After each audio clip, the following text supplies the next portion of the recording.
Okay.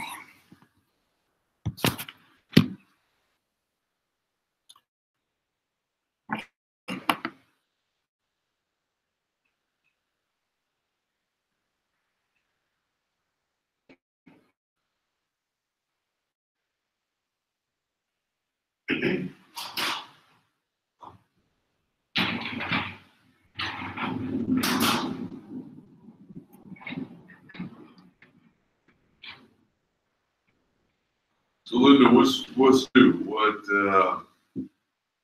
anything that I need to know about since I'm the one that's been disconnected and otherwise occupied? We've been overwhelmed with work, to be completely honest. Well, that's a good thing, right? That means you got hopefully paying customers, right? Well, we're kind of in that in-between space where we need to grow to the next level, but there's not enough steady business Work to get to support there. bringing somebody on board. So it is kind of a dance of faith. You just work through it. And then I've had some other issues. I got a house full of folks now. I'm out of town. Recent death in the family. And other things. It's that time of year. It's been challenging, but it looks optimistic when everybody leaves on Friday. Again, I can get back to normal. Nonsense. That'll help. Don't get me wrong, the family that's with me has been very helpful. We've been able to do some personal things that I've been putting off. Father and mother, troopers, comes to work. But having a house full of people is not conducive to getting your business work done. Because you gotta play host. Yep. I can. Sure. Help yourself. Plus when your father says, Whatever. what time you coming home? And I get done.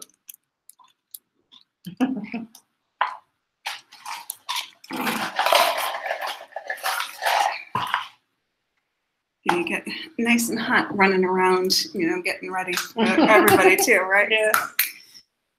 I know that feeling. You don't have those personal clashes yet. I have those. No. I won't wish that on you. Yeah. It edges closer, but not yet. Maybe you won't get them. I skipped them for a while, and all of a sudden you get these heat surges. I get them. I get them anyway. I'm going, not somebody in fact. It's just me. So do we have 11 people coming, or is some going to be on the Skype? Yeah, as far as I know, people that we have 11 that said that they were coming. Okay. So we get people that show up sometimes that don't RSVP, and then we have people that RSVP that don't show up too. Okay. So we'll see what the final tally is. That's fine. Definitely more responses this time around than for Excel. So. Do you use PowerPoint yourself? I'm on a Mac, and so what it is that I have their version, which is what Keynote. Mm-hmm. Like for me, I've sat through a lot of PowerPoint presentations. I personally haven't used it all that much, so for me, this will be helpful because it is something that I'm going to have to figure out how to do, since some of what it is that I have to do is put together a pitch deck for what it is that I'm going to try to build. So this will be helpful for me for that. Mm-hmm. Mm-hmm.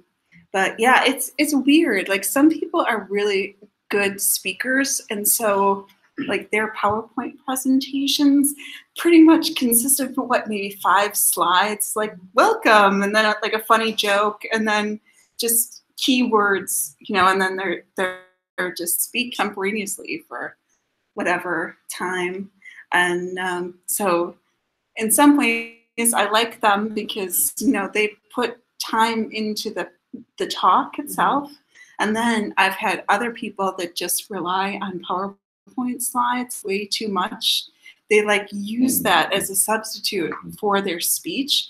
So every slide is word for word. So it's like they're reading to you, and then you get bored and you tune out. And so my one law school professor, he wanted it was for trade customs law, and he wanted a textbook, and the bookstore couldn't get it in time. So he just put together all of these PowerPoint slides to teach us the class.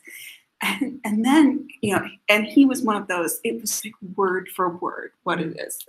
So in some ways it was helpful as a study aid, but it was also really hard to read them because it was just so packed with information. And then he would yell at us, and he's like, well, all these law firms, that do this for a living want this information, so you can't share this with anybody. We're like, we didn't ask you to do this. This is what you decided to do to teach the class. Well, so it's like, the law firms wanted the information. He was going to have a text. He was just a little. That sounds like he's a little bit of a control freak. Yeah, a little.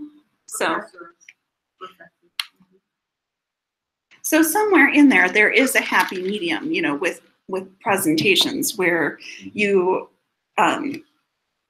have enough information on the slides so that, and for talks like this, a lot of people do like the slides to refer back to, especially if they like the presentation and they really think, they're going to get some useful things out of it.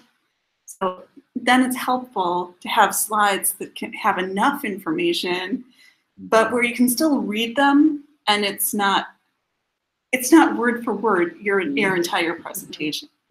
So I understand. With all the years I spent on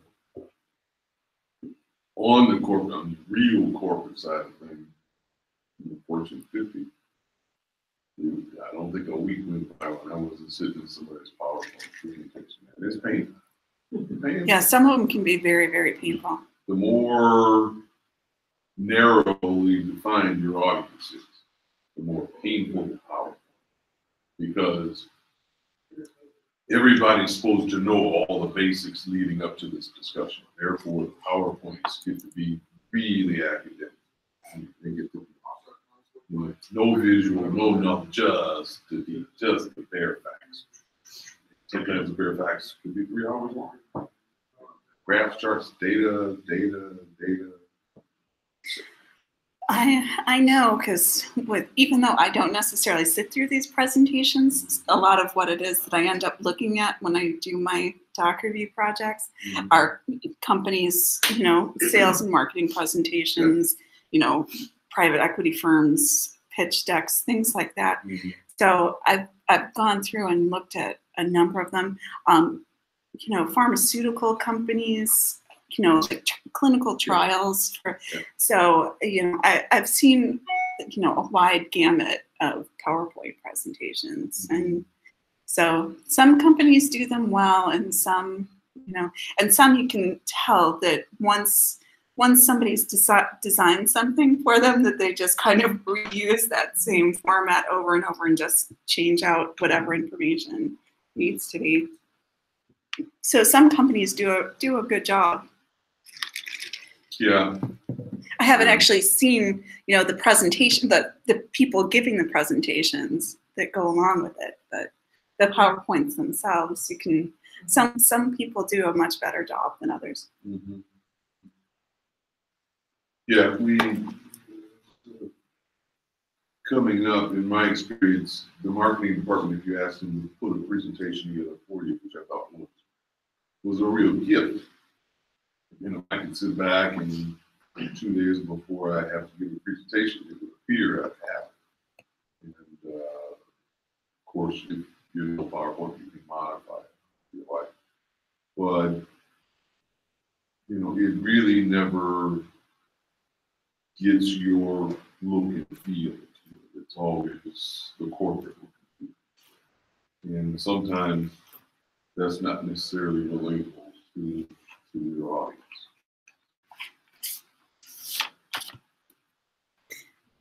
And I don't know if you're interested in any of this as well. For Eli sent me these. These are and a whole bunch of stickers. So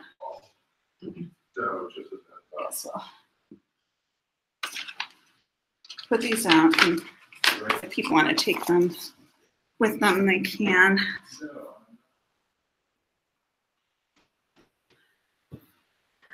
I think what I'm going to do is just a quick sweep to see if there's anyone at the door. Yeah,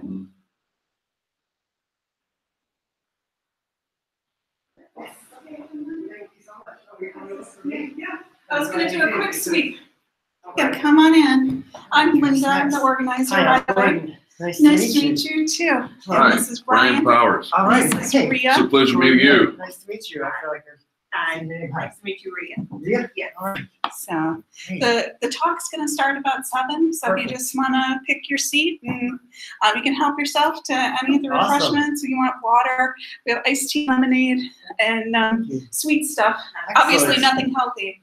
But Hey, Nothing healthy sounds Yeah. good. Although I ate like a hog earlier today. So Talk starts about. I'm just going to do a quick sweep to see if there's there anybody wasn't else. anybody at the front door just now, but No, I just didn't. I don't have a challenge because I have support, but I didn't know that my parameters were different, but it'll be. you're Brian. You're presenting, right? I am, yes. All right. Good. I always want to know more about PowerPoint. Okay. I'm not. Use it? I do. I use it. I mean, I do training. I do presenting. So I use it. I have a couple of regular. I have a consulting, like a business of communications, and so you never know how people are going to want you to use PowerPoint. A lot of people like to have. One of my clients, they'd sort of like to have 3 or 4 brand slides that they can drop into other things, Really? like a template or something. So, I'm not much of a designer. Like, it takes me a long time to make something look really good. I have to stop myself from adding all the bells and the whistles. But then there's a lot in PowerPoint that I don't even really know how it works. Yeah, most of these meetups are set up for folks that are in the nonprofit world. And as a result of being in the nonprofit world, they're usually at the very beginning of their exploring how to use some of these tools.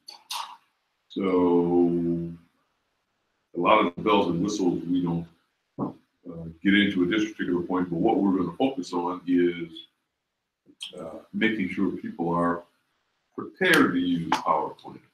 Because there's a lot of preparation that I believe needs to go into what you're getting ready to present before you start using the tools. So a lot of people think that tools are the things that will make them better.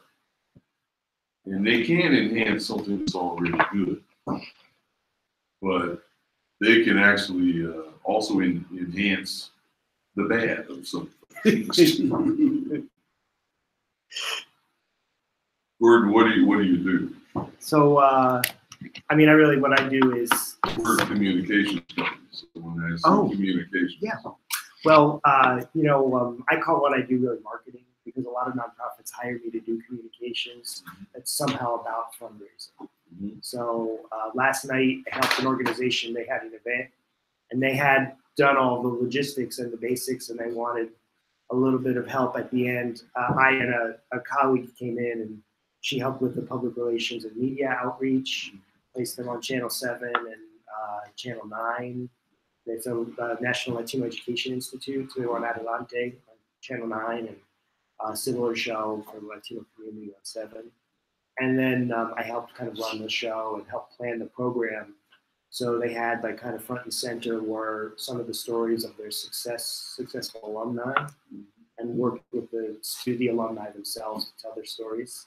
And that worked out really well. It was like, it ended up being kind of like the pivot for the whole evening. And they had an auctioneer who comes in, somebody, I guess he works at Easter Seals. He, kind of used their stories, leveraged their stories to get people to invest more in the organization that they might have. So that would be like, a little bit of strategy and a little bit of storytelling. And You know, I do that. So I have some regular clients where I do a little bit of everything, consulting and also, you know, communicate like PowerPoint, like just Have special you been doing skills. that for long? About 2 years, Okay. 2.5 years. I worked at a lot of people know Public Narrative, used to be Community Media Workshop. I worked there for about 5 years, and all I did was communications coaching for other nonprofit groups around Chicago. Focus on like strategies, storytelling, media outreach, web, social media. So I do kind of like that. That I think is fascinating for the group that leads up here. Probably something they'd be interested in knowing more about how to tell an effective story. Oh yeah, we do elevator pitch training. Okay. Yeah, and I used to come. I've been many a year since I've been at N10, and I almost got to N10 this year. Okay. Maybe next year. Yeah, I haven't gotten there myself, but I hear it's really good. So one of these times I'll be able to get there. Okay. Be nice to finally meet Eli in person. Eli's the Coordinator Yeah. of coordinators. for all of the NetSquared groups. So they Does he ever dial in? no, Okay. he doesn't really. But you know, I suppose if I asked him to, you know, if we ever want to get his feedback, we can. If we asked him to, or we can ask him to watch. You know, now that I have the streaming working. Oh, you're streaming Yes. tonight, right? Yeah, I got we're your gonna- message about Yeah, that. yeah. So,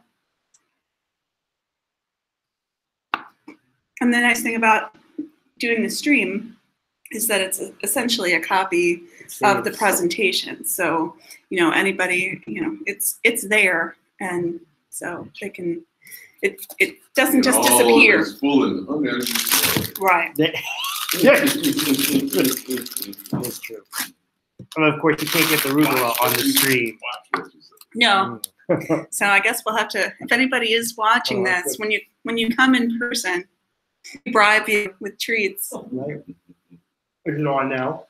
Yeah, we're I like recording that now. I'm sitting right behind you. Yeah, it's okay. You are too. So you have a communications firm as well, right? Yes, You work together? she's the president. Blue Ocean Logic. We're Oh. Mm-hmm. we bill ourselves as a sales, marketing, and management from project management. Mm-hmm. On the nonprofit side, we're heavy on the community, Mm. but it all rolls into the concept of sales because everything is about either generating support or filling a seat. So we're either pulling in volunteers, pulling in funders, or pulling in program participants. That's all sales from our standpoint. Blue Ocean? Yes, logic. Blue Ocean Logic. And how did you get started as a company? Rita's entrepreneurial. I'm trying to figure out how far we can go back. Get started right as a loaded room. Yeah, Well, when Rita, did you have you been incorporated for a long time as a business, like as Blue Ocean Logic? Since 2010. Yeah, 8 years. Mm-hmm. Oh, okay. Then before that, I had an IT firm since '96. Before that, I was at IBM. Met Brian when I had my IT firm. He was at Bank of America. So you guys kind of come from big corporate, but that sounds like you do a little more smaller business and nonprofit or everything. big corporate, but not doing a lot of. I wasn't doing enterprise stuff. Uh-huh. So I was doing small business stuff inside of it. I was in small business development. Rhea was doing the enterprise stuff on the government side, which in many cases feels like small business side. And so she was working with Chicago Public Schools and some others. You know, you're only dealing with a handful of people inside that organization. It's almost like I think a lot of this. And then she had 15 years of small business herself before she jumped in. Okay.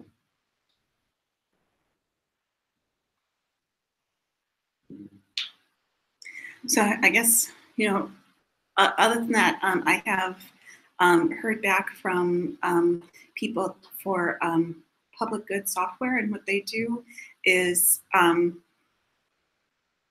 run fundraising drives for nonprofit members by, attaching links and other things to news stories, and that, to drive either volunteer engagement or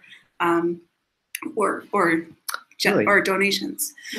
So that's one of my potential speakers. I heard back from Salesforce for nonprofits, so I now have a contact, so we can have somebody come out to talk about Salesforce.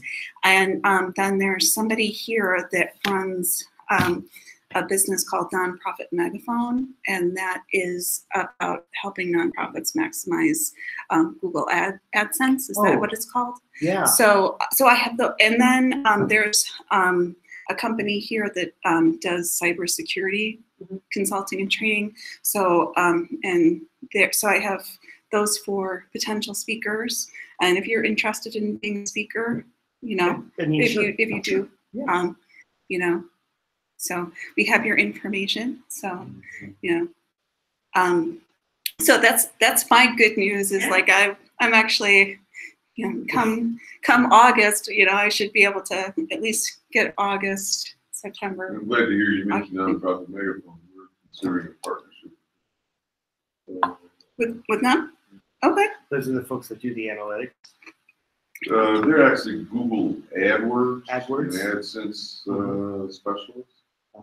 But they also provide secondary support in areas like SEO. Cool. So But yeah. most of their clients. Yeah, Grant Hensel. So yeah, he's willing to be a speaker for us. Is he from nonprofit? Yeah, I think he's the founder of Nonprofit Megaphone. Seems like a young entrepreneur. I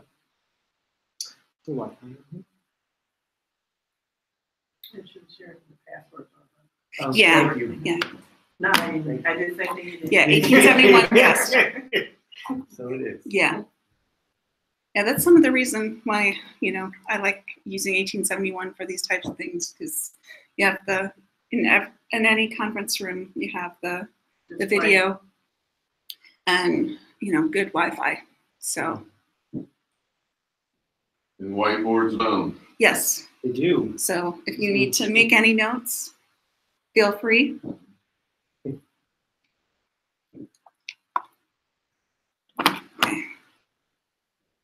How long have you been coordinating? My first, the first one that I did was August of last year. So in August, it'll probably be a year. So I started getting things organized maybe in July. So, mostly it was. We have to have a birthday party 1 year. So, yeah, this group has been around, but it's had an organizer, then it's not had an organizer, then it's had an organizer, then it's not had an organizer. So I think the person who did it before me, he was doing things through like February of that year. Yeah. No, his name was Mark. Gordon Demowski. Yeah. Is that how you say his name? So he did do it. I'm not sure exactly when. Right. That was the last time I came to something. Okay. I think was. Yeah, and Gordon is how I met Brian. So, Oh, really? Cool. Yeah, because Gordon's done some work for us in the past. Social media marketing support for us and training. Awesome. Yeah, he's a good guy. I'm gonna do another sweep. Who's after the second? No, Quaker established in 1871. Or 77. 77. Ah, I thought you put my glasses on. Close enough. Yeah, the artist could have taken a little creative license.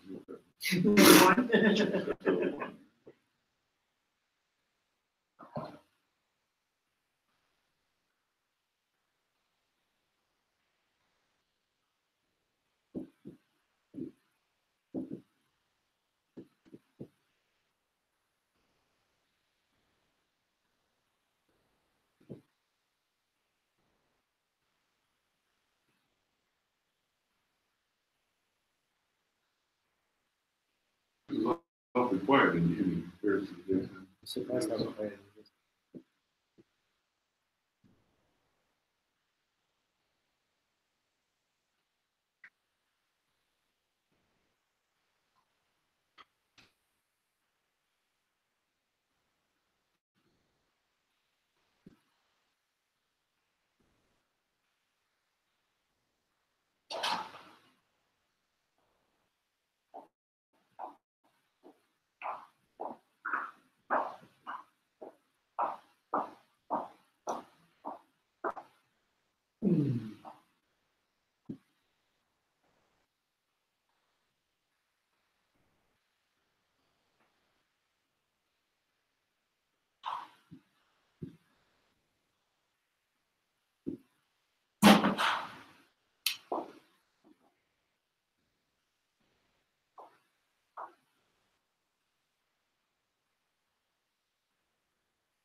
Don't see anybody looking confused or lost, so.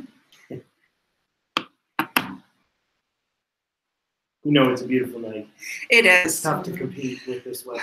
And you just never know, you know. So Right. some of it is when the weather's nice, then sometimes more people show up because they finally don't have to battle rain or, you know, and Exactly. so we'll just have to see. Sometimes people show up, you know, closer to the presentation start time. Mhm. Some people don't necessarily like to socialize with other people, right? They just want to True. come for the presentation, which is perfectly fine.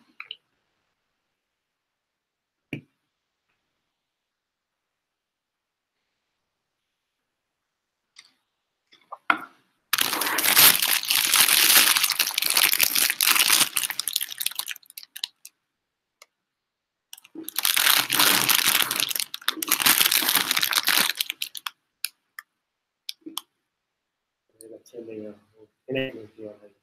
Okay.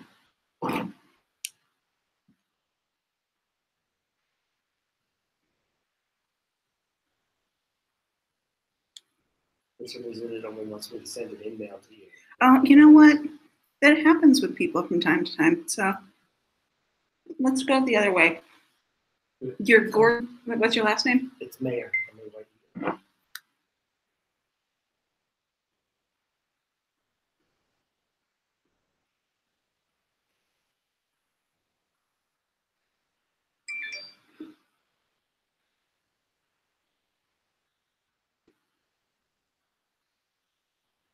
Okay. So I got your message. Now let's see if I can.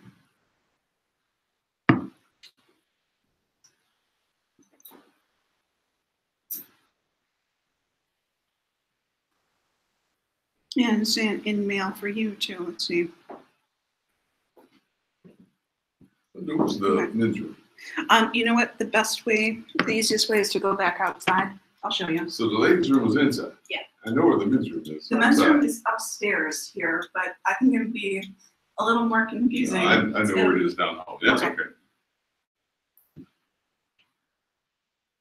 I just exercise my left. You just take this with you and you can get back in. That's even better. Aha. That way, if I only exercise right, nobody will suffer.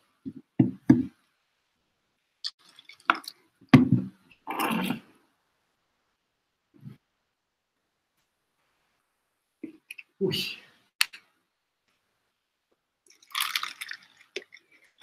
It's normally when I'm on my own. Like this is about the time that everybody shows up, and this is about the time that I'm like, I need to use the bathroom. Classic.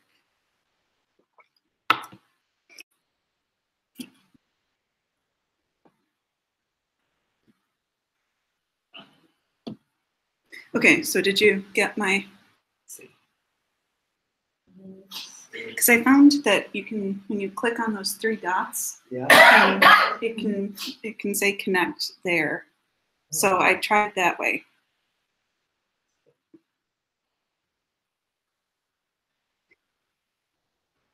You know what else? Chicago Code Camp is on right now, and I bet maybe some people who might be here might be there. But yeah.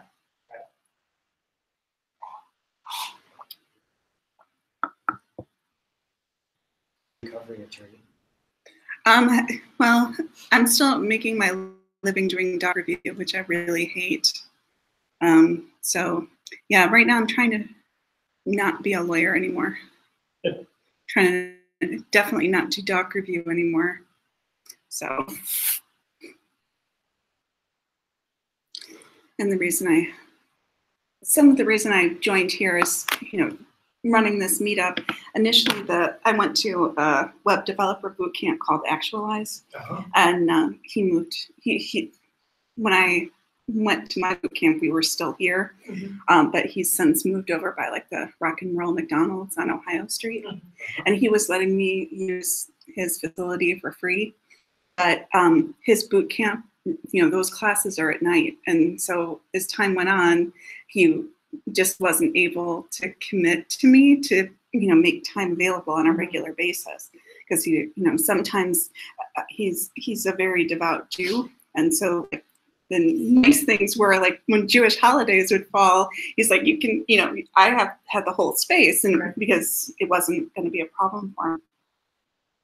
But right now they have a couple things going on over there, so it's also a little loud, a little confusing. So the nice thing about it was it was free. But but after going through the boot camp, I had an idea for building out, building out more of like a platform for nonprofits. So because I just think some nonprofits are large enough where Salesforce, when they come out, Salesforce or other types of things, they can really afford those types of tools. But there's like a whole gamut of people that I think if you go through and create more generic tools and build out like a core of generic things to help nonprofits, and then then we can customize things for particular nonprofits and deliver a quality service for a more affordable price. Say another, like, you mean like a CRM, basically? Yes, like part of it would be CRM. So because the CRM would work for certain aspect of it, because like all nonprofits do certain types of things, right? They all have to fundraise, and they just fundraise in different types of ways. So then it's some of what it is that I've been trying to think through and build out. It's like, okay, so the different types of fundraising, like online promotion campaigns, a lot of some places really their main fundraiser is like a big gala dinner one time a year. So then that fundraising isn't necessarily just fundraising, it's also event planning. So thank you. Things like that in terms of thinking through what those types of organizations might need, and then how to and some of the reason for thinking this through is my boot camp had an apprenticeship at the end of it, and so they built out free web applications for social entrepreneurs and nonprofits. And to order, like specific needed. Right. And so my project, I don't think it's fully launched yet, but we were building a web application for a homeless shelter. And so what it is that they're building is case files, communications between caseworkers and residents, keeping track of chores, keeping track of beds, those types of things. And so we weren't getting a lot of communication from the shelter when we were first building it. Shelter, was it? It's the San Jose Obrero Mission. Oh, I know those folks. Okay. And when we met them, when they came out, they were lovely, wonderful Yeah. people. And but at first, the problem was the woman who that Kimberly was talking to quit right as we started This never building it. happens. Yeah, Right. and then we couldn't get in touch with anybody. So Oh, no. and so like some of the discussions that we were having were on how to get started when you have a client but they don't talk to you. So one of our discussions one time was, a lady was saying, she's like, I know other homeless shelters, and obviously they do similar types of things. So maybe you can think it through in terms of building things out. So that's where some of this comes from. It's like, homeless shelters, I'm sure, many homeless shelters, unless they're affiliated with like a Salvation Army or something like that, to implement Salesforce or to implement some of these other CRM programs, it's outside of their reach. It's just too much money. But they could definitely benefit from having, some kind of automation, into effect to help them better run their organizations. So that's the idea. And initially I was thinking about running it one way, and then, some of the beauty of being here is you find out other things. So I came to a workshop here about the SPEAR program, and that's the government agencies give people money to build out things, and SBIR. Oh, uh-huh. Small Business Innovation Research. I can't remember what it is, but so, different people fund different types of things.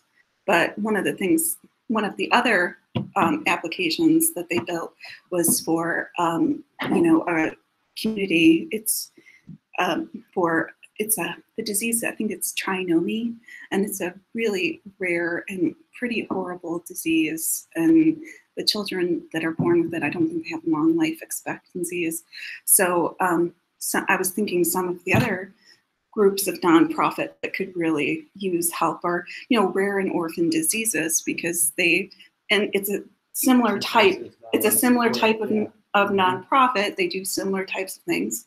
They do patient support, patient education, and then they're also fundraising and, trying to get people interested in doing clinical research and clinical trials, to help find cures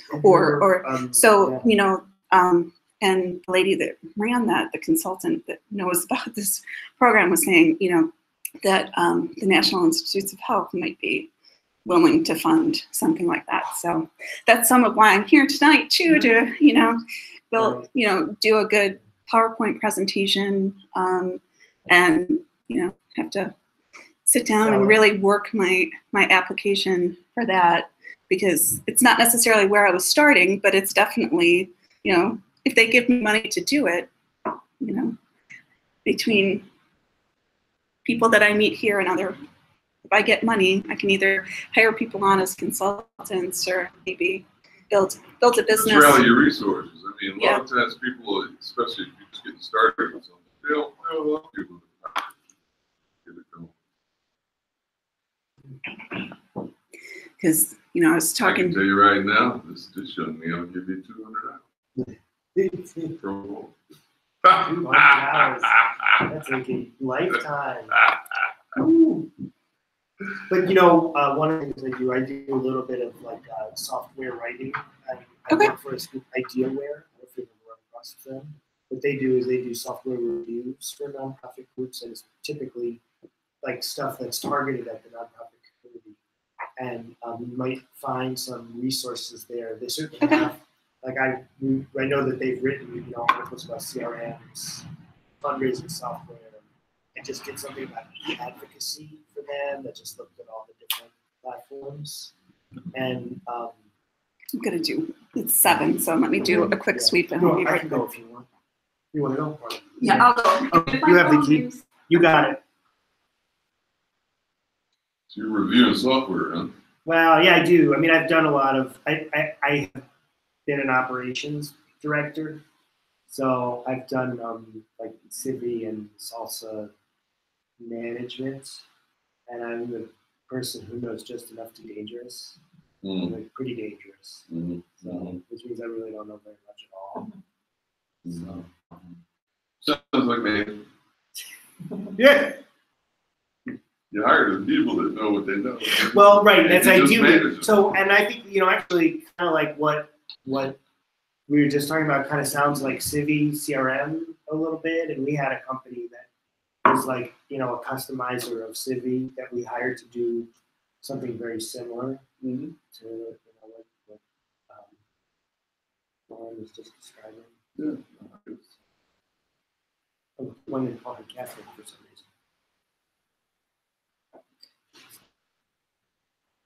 So.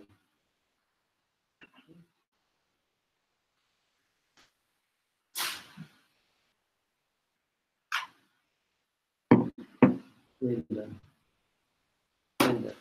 was talking. But so I know. I think what Linda was talking about. A lot of people have started that project, and I think it's really hard. And they've got a number of those kinds of boot camps around that are doing that kind of civic app development. Yeah, I think that's a pretty common project, right? Like you can do some free project that you learn to code doing a website or a project. See, part of the issue that I'm challenged with when it comes to that is it's a great exercise. It's a great way to create something for beta test, right? Yeah. But I can't walk away with that app. It's not a great way to build something for your organization. And effectively integrate it into the organization. I definitely can't open it up to public use, right? I mean, because now unless they're really good, right? Because they rarely have the security protocols built in that allow me to effectively eliminate hacking, that kind of thing. So it's a great exercise, especially when you start talking about being able to build out process and flow and make sure functionality works from that standpoint. But then somebody needs to come in and really formalize that. We're just saying your project. I understand. So we're not being on your parade. Oh no! No. I'm just saying that Absolutely this is, not. Because it's not just a project. It's meant to be a business. It's Right. meant, Yeah. Well, That, so one of the things. that's some of the reason. We were talking about the boot camp leading toward the app development, how it's good for lean product development, but then it's got to really be formalized where it can be opened up. Yeah, it's kind of like exactly what you're saying. It takes you to a starting point, but it doesn't. Then, to go from that product to the business, that is a long journey. I understand. Yeah. No, I know. We're in the short run. So this is some of the reason why I went through the boot camp as well. Is I tried to create a different business, a few years ago, and I didn't have really any technical knowledge, but I did a lot of reading, and I thought that I'd done enough research. And I started working with this developer, and over time,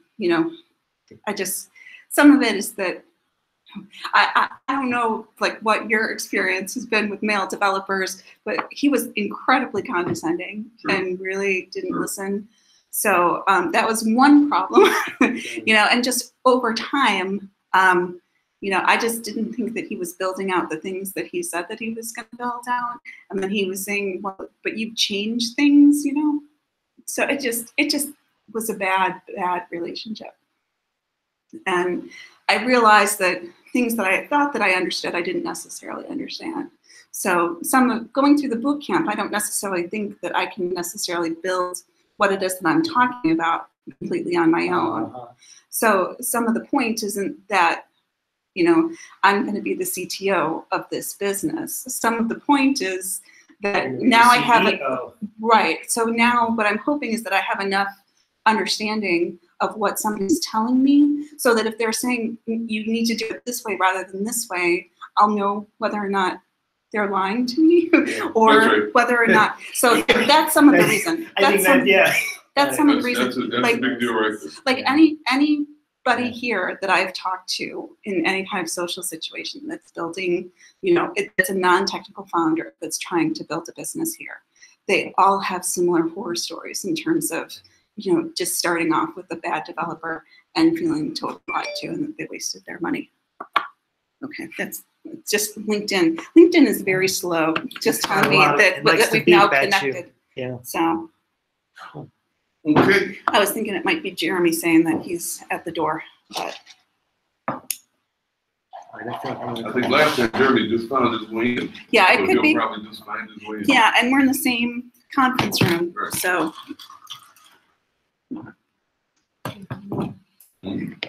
But yeah, if you're at all interested, in working on any part of this project, let me know. My overall goal is to get funding, because the SPEAR program, they actually give you a decent amount of money to get things going. So, and the other thing too is it's a very competitive program. So if they give you money, I can wall off. You're not supposed to get venture capital for your SPEAR programs, but we can technically wall off, that business, and then. Oh, okay. Hello. Yeah. Okay. You at the door? I'm coming to get you.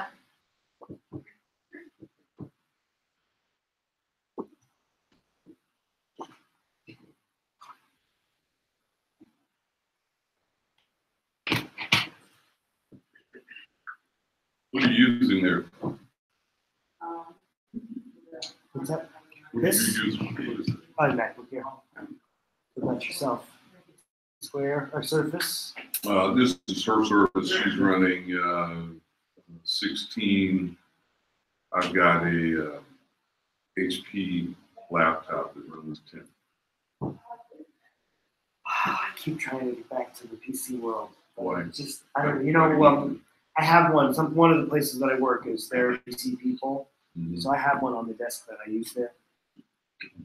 It's hard to go back. Because you prefer, I or just so because you're used used to to it? this. Okay. I'm just so used to this now. Because I find it hard to go forward. Because I'm used to it. You know what? I think I might be moving forward too. That's well put. When I'm trying to scan for an open window and these things are bouncing around. It's totally that thing about all the windows. That's the. And depending on what you're doing, Hey, contact me. How you Brian, how are you? doing? Good. I'm Jeremy. Gordon. Good to see you. Nice to meet you. Meet you. Hi. Hi, how are you? Nice to meet you. Nice to meet you. Gordon Reed's Blue Lot. She's the president. Oh, okay. Nice to meet you. I've visited your offices Yes. once, briefly. So much.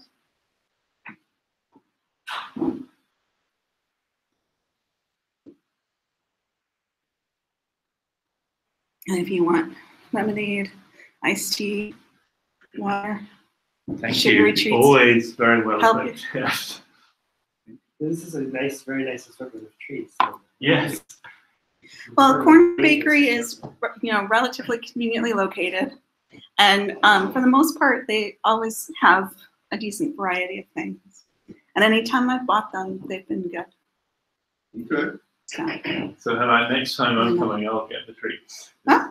if you want to, Can't remember what's next, but, there's another office. right, there's another part of, we're doing Word, isn't it Word? Mhm. Word will be the final one.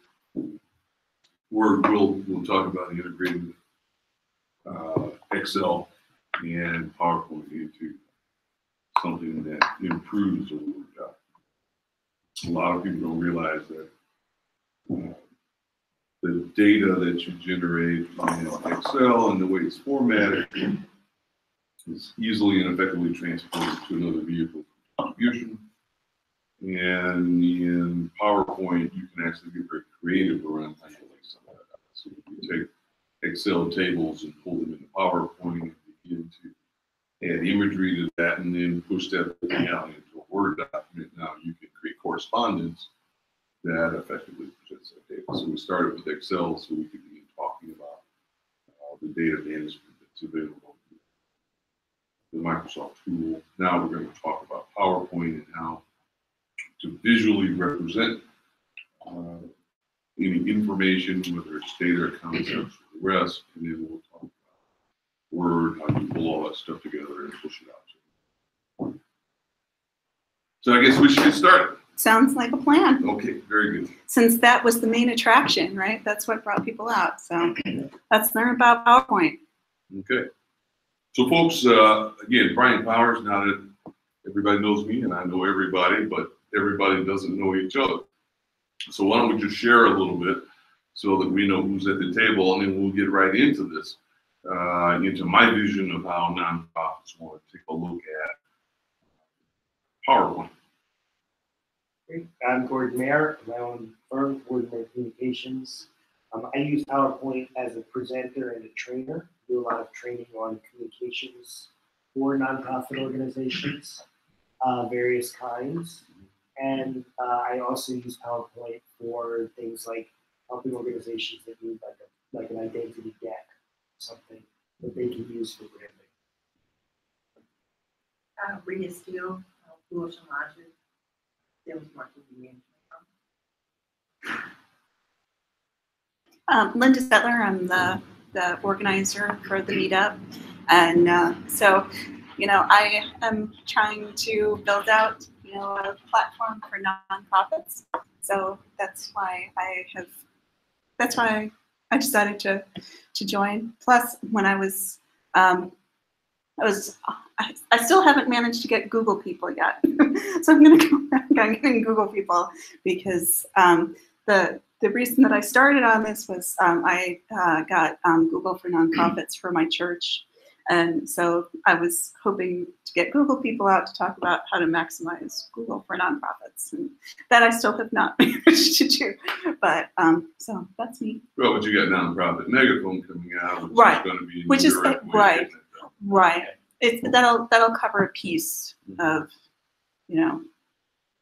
promoting nonprofits and other things. Yeah. And it does. So that's a conference. Sorry, Megaphone. It's actually a platform for nonprofits that's being built that's here the platform. at 1871. That's not the one I'm building. Okay.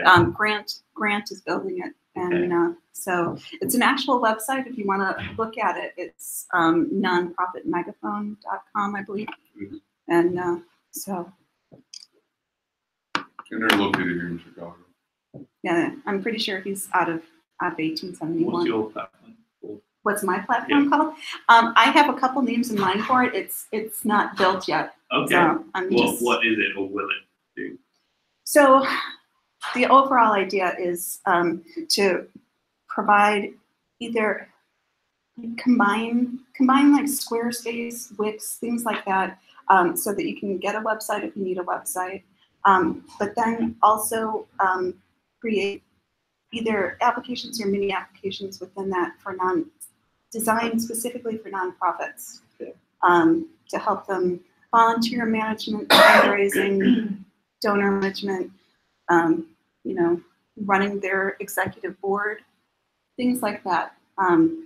Because while there are a number of things, in the TechSoup library, that you can go through, there are things that are out there, but as far as I can tell, the vast majority of things in the world are really enterprise software designed for businesses that are given away for free to nonprofits.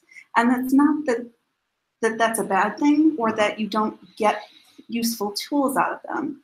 But nonprofits, while there are things that directly apply from the business world to nonprofits, there just are a lot of things that nonprofits have to deal with that businesses just don't. And so some of it is to try to help people do things programmatically through tech.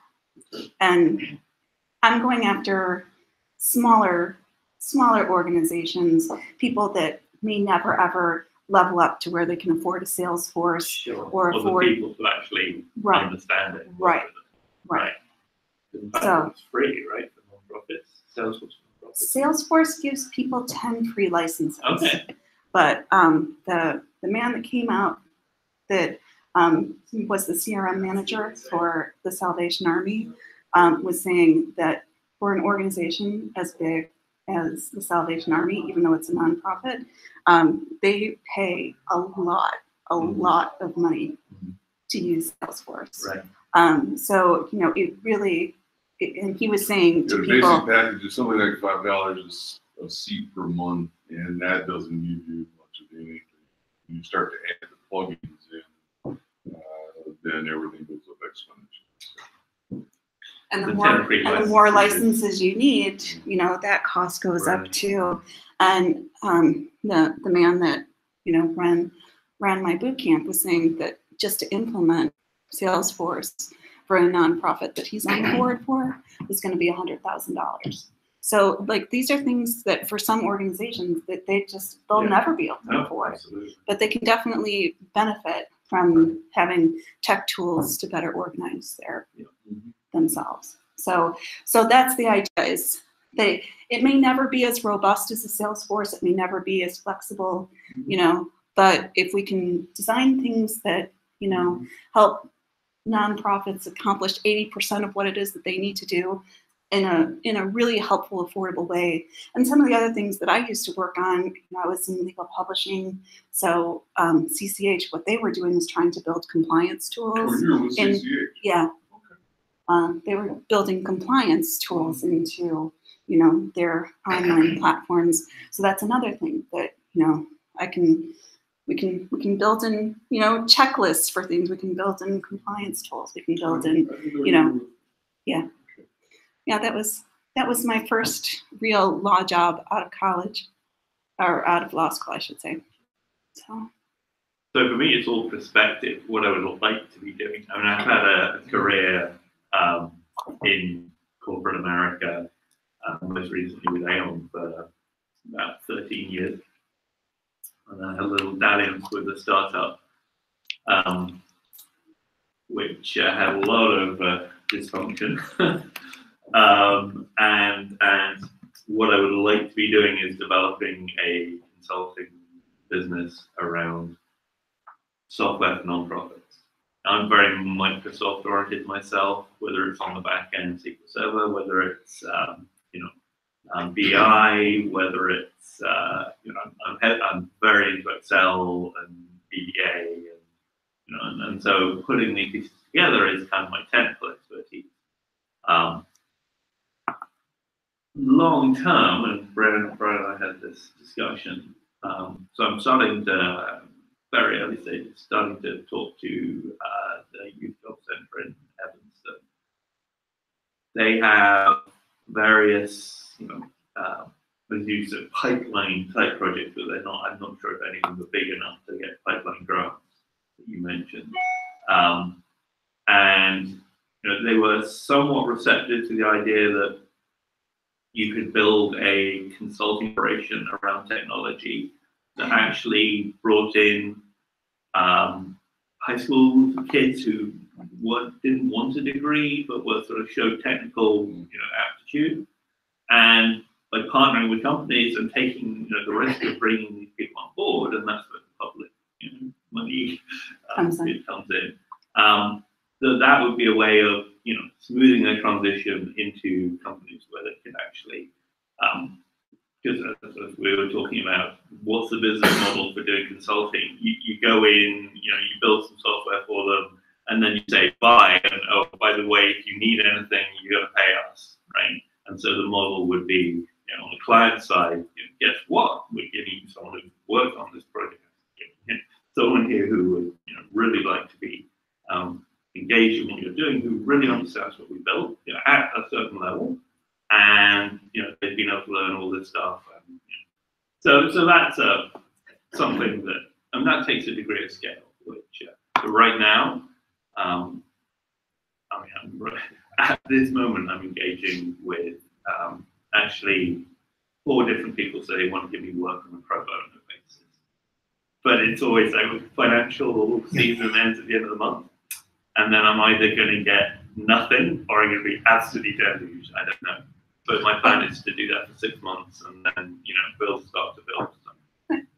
The other thing though too is with something like this, I would think you should do a search for grants, and you might, rather than being a for-profit consulting business, you may want to open up a nonprofit consulting business, and you may be able to get grants to go into schools. You know, you might be able to get grants from Microsoft, you know, to run programs. I would think Microsoft might be very interested in doing something like that.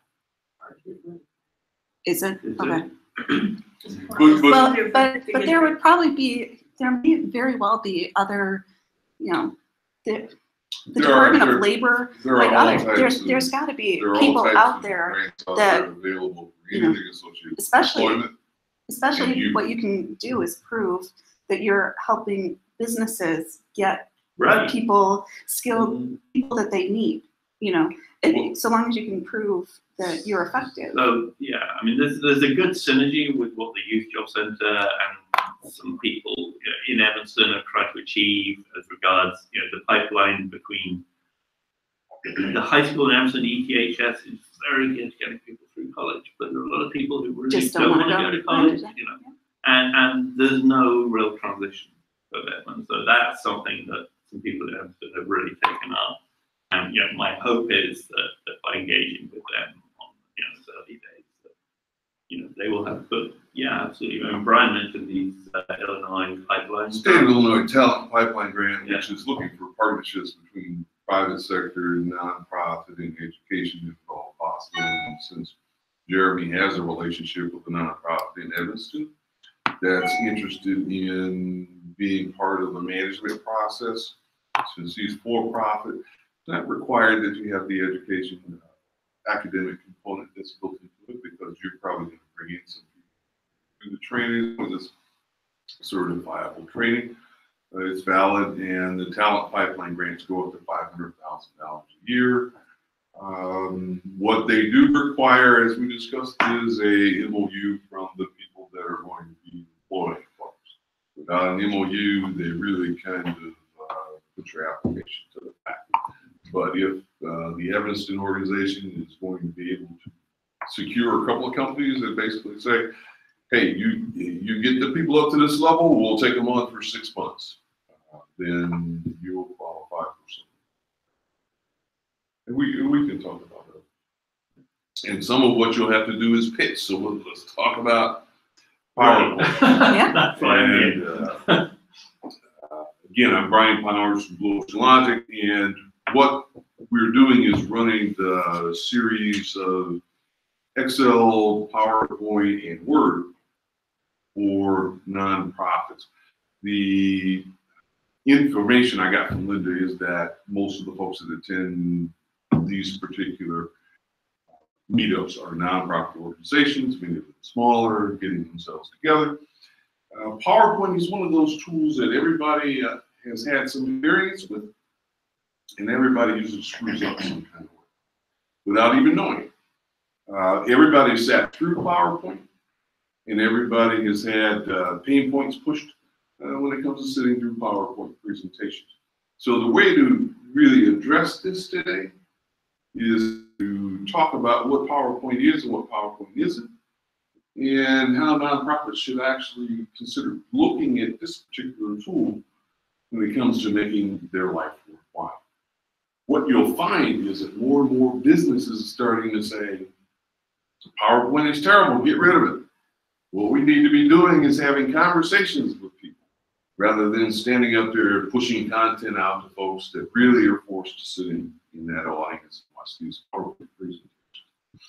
I think that in many cases, this feeling is coming from the folks that have had to go through the pain and punishment of PowerPoint presentations, as opposed to the folks that have been actually sitting in something where PowerPoint wasn't enhancing.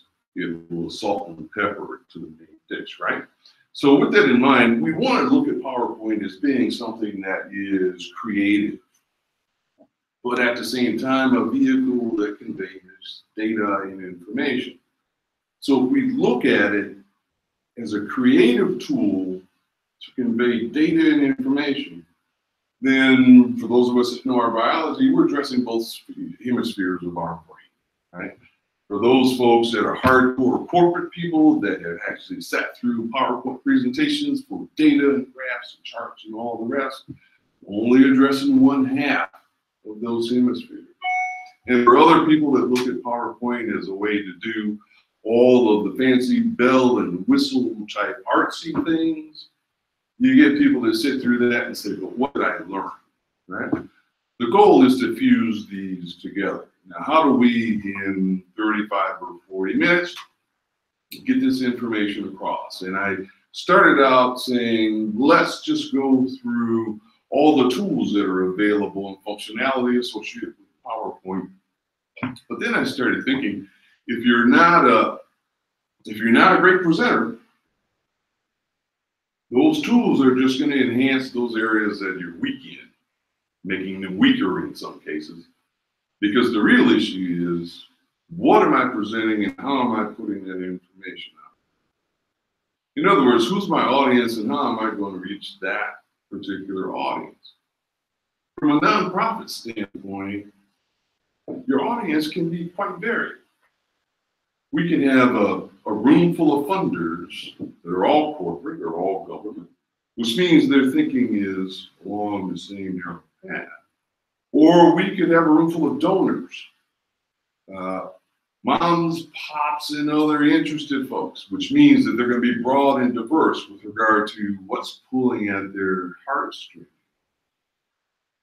Nonprofits don't always have the luxury of being able to address each with a unique presentation, but they've got to be able to be flexible enough at what they're doing and know their tool well enough to where they're prepared for any of this. Because just because you're the corporate guy doesn't mean that you don't have that heart that is beating for the cause. It's not always about making sure I place the money exactly where it has to be. Sometimes people want to get behind the mission because of the people that are behind it, because of the folks that are benefiting, as opposed to just the number. So as we go through this, what I want to do is I want to talk about a couple things: best practices associated with PowerPoint, best practices associated with presenting in general. I want to talk about how to vary things from points of contrast, and I want to gauge and develop the thinking around building the presentation, and then we'll talk about how PowerPoint can actually provide the functionality for presenting. So if we're talking about best practices, one of the slides I want to present is this one, because this is what I see often when I go to a meeting, okay? This is what a lot of people think PowerPoint is all about. It's all of the information I could possibly want to know right there on the screen in front of me. And what does the presenter end up doing? The presenter says, okay, so always remember 6 by 6. If you must use bullet points on your slides, use no more than 6 bullets and no more than 6 words per bullet. Now, use a black background for all slides. Help your listeners focus on, I mean, this is what you often see. You're saying that's not the best practice. I'm saying that if this is what you're doing, you're probably insulting your audience. It makes for a very boring presentation. Did it fail? No, it looks Okay. Well, You know about the O-ring presentation? what is the O-ring? So Tufty, Jack with Tufty, critiqued this because so when the Challenger blew up, someone had made a presentation about the danger, the vulnerabilities of this O-ring, which was actually what failed.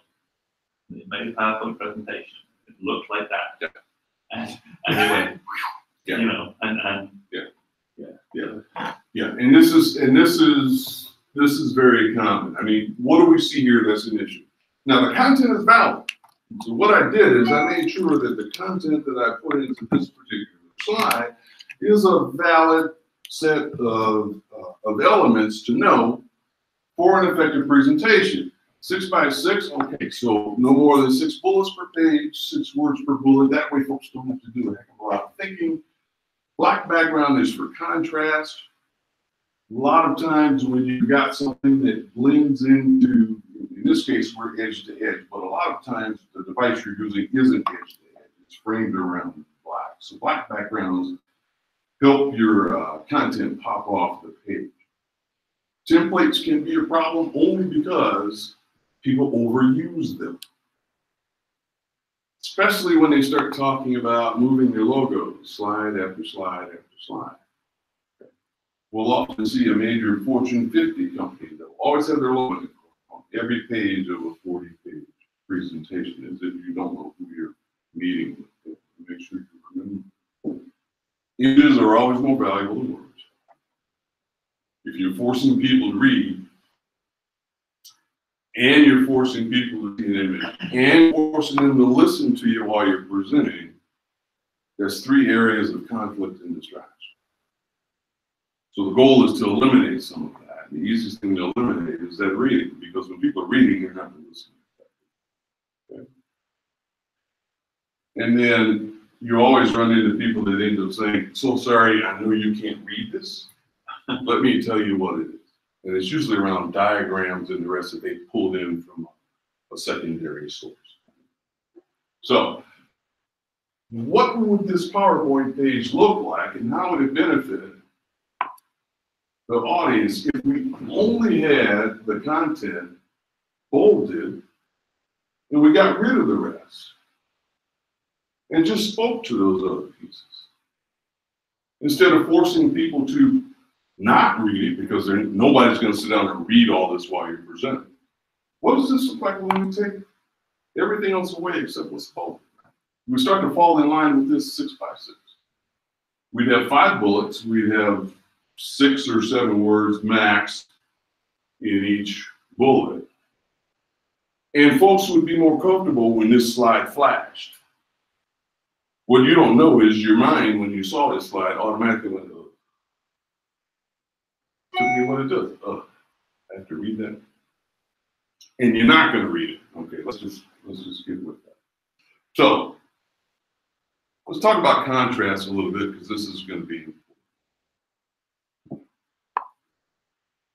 Another challenge people are often faced with is they realize that there's got to be some creativity. And we see how these word mazes popping up now. They've become really, really popular around certain subjects. As a matter of fact, they've got word maze generators where you can put in a couple words related to whatever it is you're looking for the maze around, and it'll generate these mazes for you. But when you look at this from a PowerPoint standpoint, the contrast between these various colors makes some words stand out and others are kind of disappearing into the background, more difficult to read. So with that in mind, as we're building out our PowerPoint presentations, we have to make sure that we consider what the audience is going to be looking at. Not only what we saw before, size of the text, overwhelming amount of text, but what does the content look like against the background? Visually, are we producing something that pops?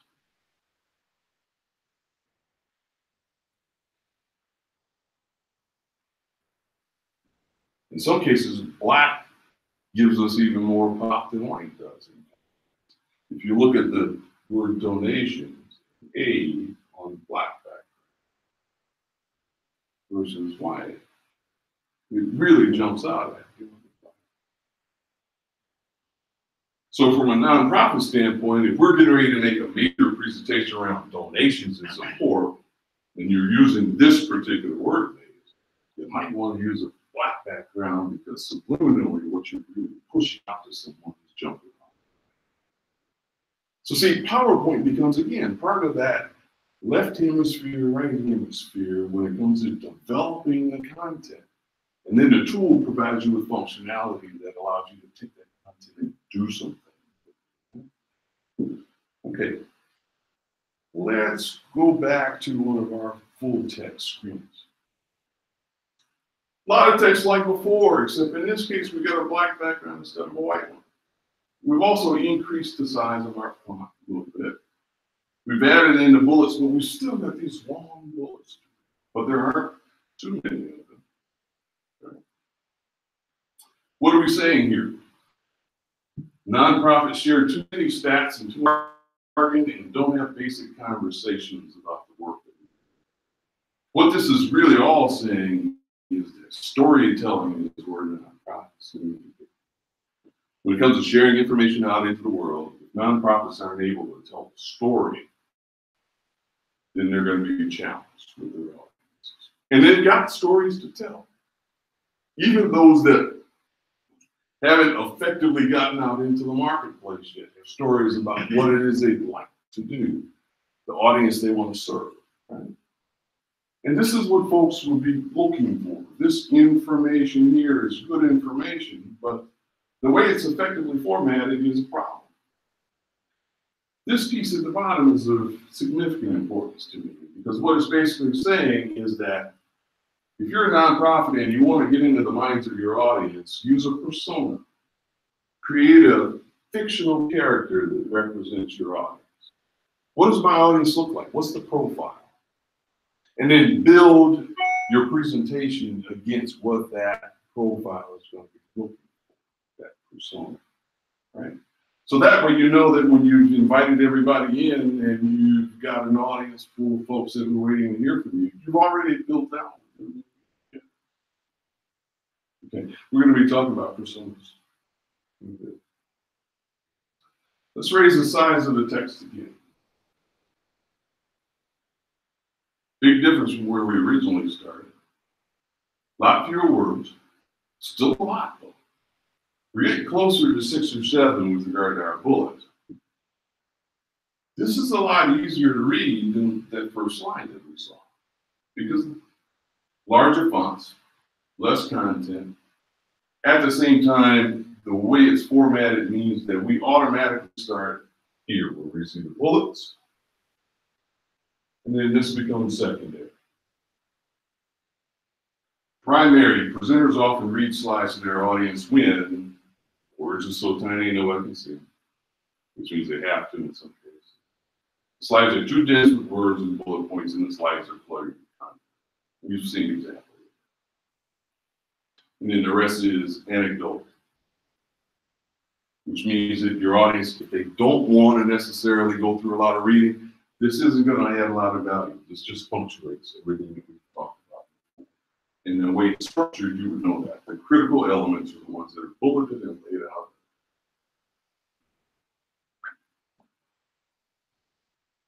I'm going to show you a slide that I saw when I was in an academic presentation, and we're going to use this as. So this is a real slide.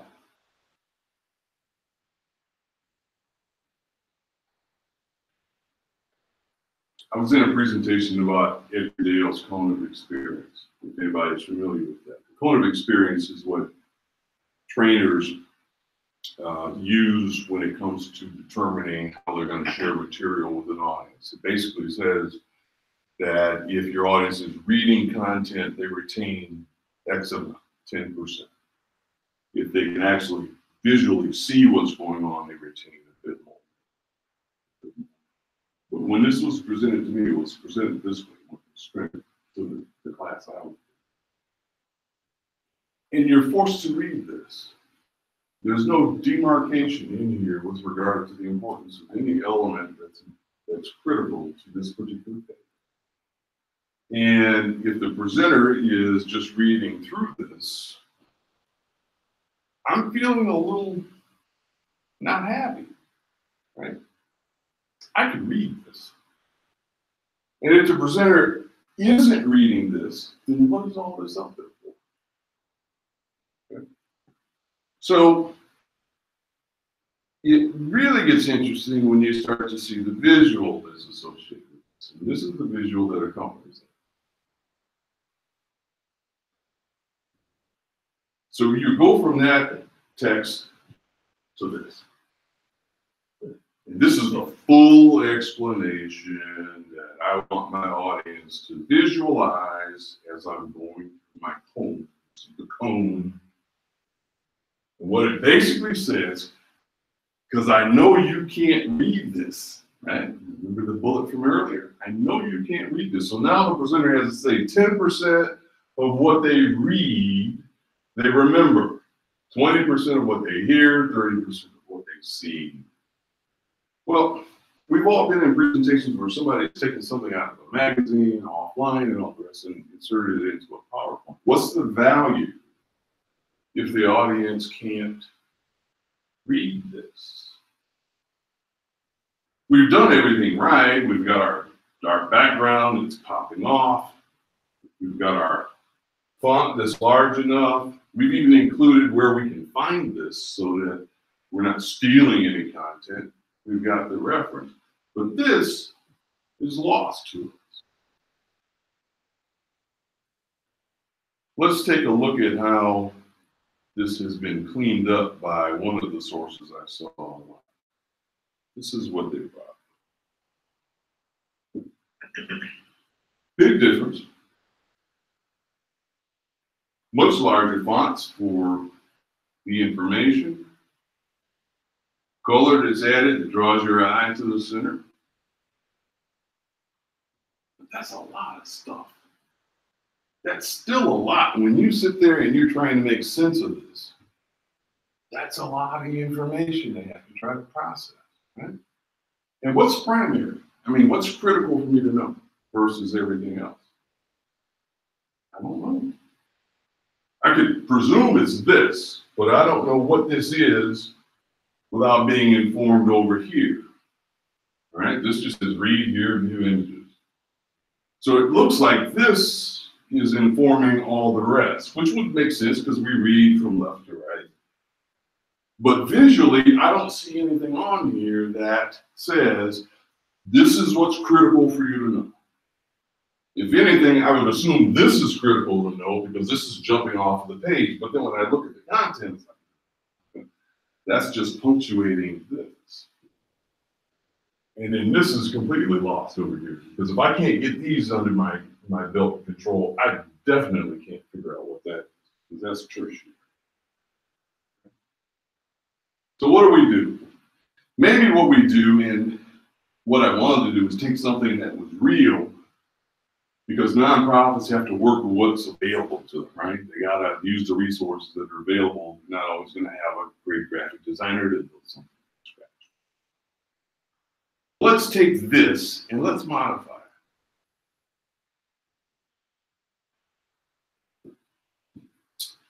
Maybe what I want to do if I'm sharing Dale's quote of experience is only provide this to start. This is my primary. So I'm using the graphic that was provided, but I'm modifying the way it's presented to my audience. I'm controlling what they focus on. This is one of the things that PowerPoint can do for us. It can allow us to take content from somewhere else and then control that content and what the viewer actually gets their hands on or experiences by using some of the tools that are available. But from a presenter standpoint, from my standpoint, this is too much to give somebody. So maybe what we need to do is control it even more. We start here with the presentation. People generally remember 10% of what they read, and we control it all the way. Now you're staying with me and only with me. I know that your thinking is focused on just what I've given you, not that whole section of information I gave you before. Okay?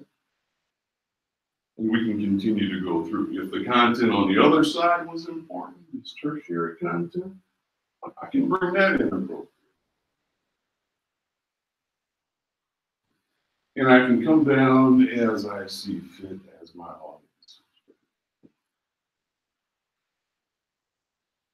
Again, the same graphic that we started with. This is much easier to begin to digest from a presentation standpoint than all the information.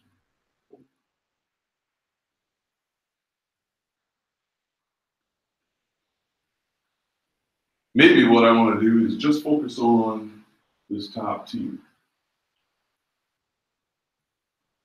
which means that now I can black out everything else that would otherwise be an annoyance.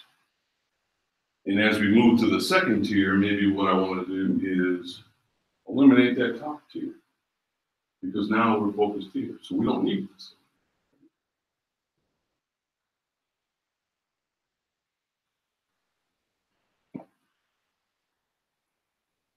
But let's go back to where we were, because this is primary to this graphic. This is what's critical. So we've seen some ideas of how we can modify that tool, that graphic as a tool.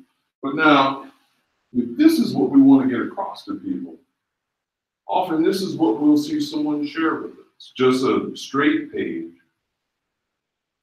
Everything that's formatted here is formatted in what Blue Ocean Logic considers standard. This is the 32-inch Calibri font. This is the 28-inch font. This is the 24-inch font. For us, our standard is Calibri at these particular text sizes because this is comfortable for people to read. When you go below 24, people can become challenged. When you go over 32, it looks a little crazy bold.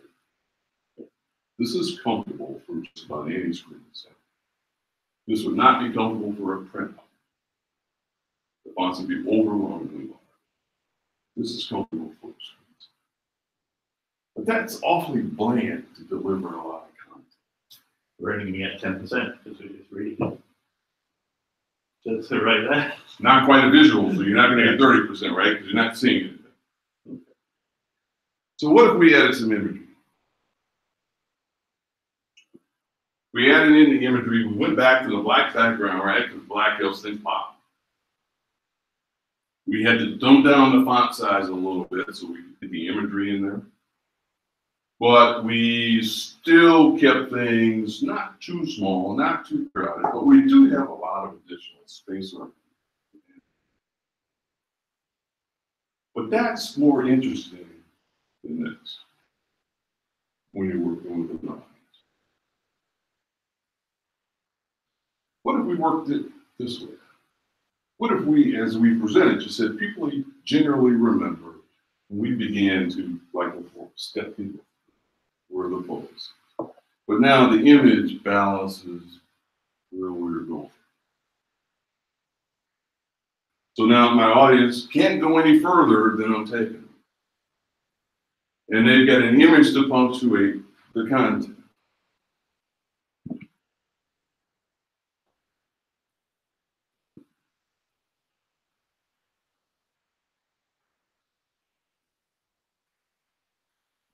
This font's a little bigger than the font we saw before on the stack. But this is even more interesting.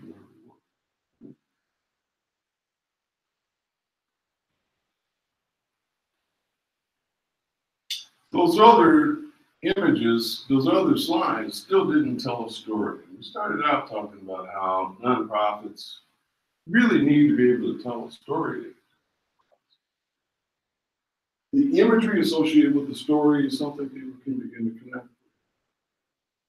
These days, with public commons licensing, you can get all kinds of imagery available to a nonprofit through sources like Pixabay and the rest at no cost. And the images that we're going to see, the stock photos, are all coming from Pixabay, which means that you can download these in high resolution. Really high resolution. This is probably 1 minute. And you don't have to pay. Yeah, XABAY.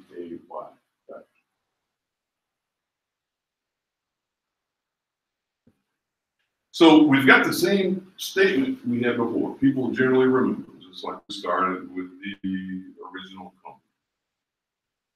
Now we've got a visual that's got somebody that looks like they're thinking and they're trying to remember something. So it's relatable. 10% of what they're reading. Again, relatable. Not a lot of text. Mostly imagery. The elaboration comes from me as the presenter. 20% of what they hear. And part of what we did is we went from darker to lighter. And throughout our presentation, we will do that to wake people up. A lot of dark, a lot of tired people. Every once in a while, you put a pop of color or white in there, bring them back to where you are. Okay? Again, subtle, but you can see it for yourself. Back to dark. With a lot of visual interest. Children, puppies, cats. It's got to be relevant. A lot of visual interest in there. Interestingly, men with jacking. That's fascinating to a lot of men. That physicality. A lot of interest. 30% of what they see.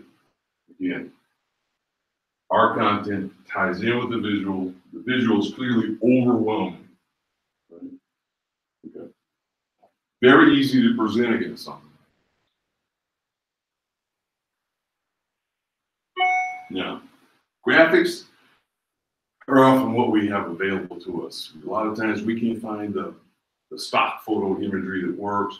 And actually, stock photo imagery is for really small organizations. Larger organizations are going to use real photos from real photographers taken in high resolution, because social proof is critical for nonprofits. They need to show folks that they're really doing it. Stock photos is good for a startup, the smaller organizations that would typically be part of it. But graphics are also important. And graphics allow us to do some other things. The goal here is to get our audience to start thinking about some things. Because we were telling our audience that, hey, 10% of you that read things will remember that. 10% of what you read, you'll remember. 20% of what you hear, you'll remember. 30% of what you see, you'll remember. When you see an image like this with no text, spider web, what are some of the things that come to mind? What thoughts come to mind if I just have this on the screen? What is this trying to tell you? Jeremy? I'm afraid of spiders. So Okay. I really, Very subjective. So it addresses a phobia. It's kind of a Gestalt thing, though, isn't it? I mean, it's like, I see that as a scrambled brain, but that's completely. or Okay. connections. Okay. When the context of the example you're using, I thought, maybe this is showing something about retention or what makes things sticky in your minds. Okay. So based on the fact that people got 3 different points of view, I need to guide you. The image itself isn't enough, right? Graphic isn't enough. Right. So a lot of times when we're working with graphics, we've got to have some text because people will go off in their own directions. Remember, before we controlled what you saw from a text standpoint, so your mind didn't wander. Now, if I'm going to give you a presentation that's graphic, I can't leave your understanding up to your own direction because we're going to go in different directions. So with that in mind,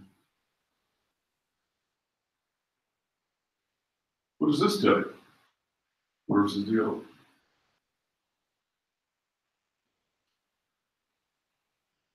Some things are the same. We got the same silhouette. But there's a difference. Different parts of the brain do different things. I was going to say Linda doesn't have to be afraid of spiders. Yes, it's still a scrambled brain. But stuff is happening, right? In the first one, we can kind of say nothing was really happening there. If the spider web can be built in there, it's really nothing else happening. Now something is happening. But we can still get confused with regard to what our presenter wants to deliver.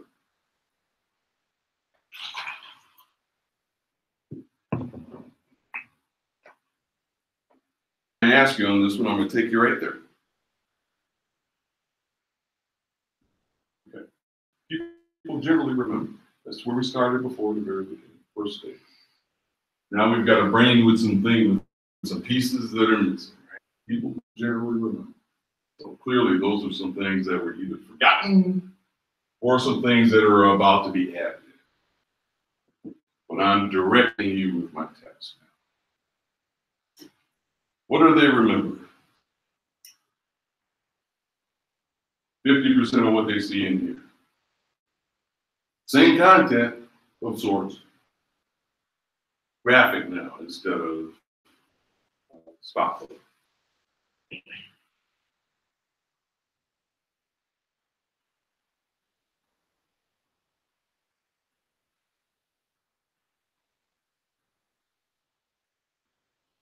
I need to step out for just a quick moment. Can I have your ID? Sure. You have to run and get rid of some of this iced tea.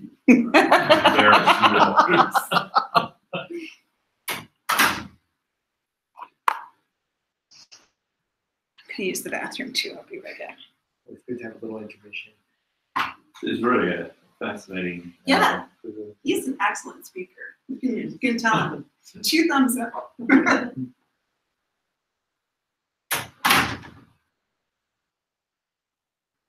Have you come across Edward Tufte, T-U-F-T-E? No. It's like in the 50s, even he was writing about these kinds of things. Oh. Just, Brian Really might have. He's a fascinating. big researcher, so I haven't, but he might have.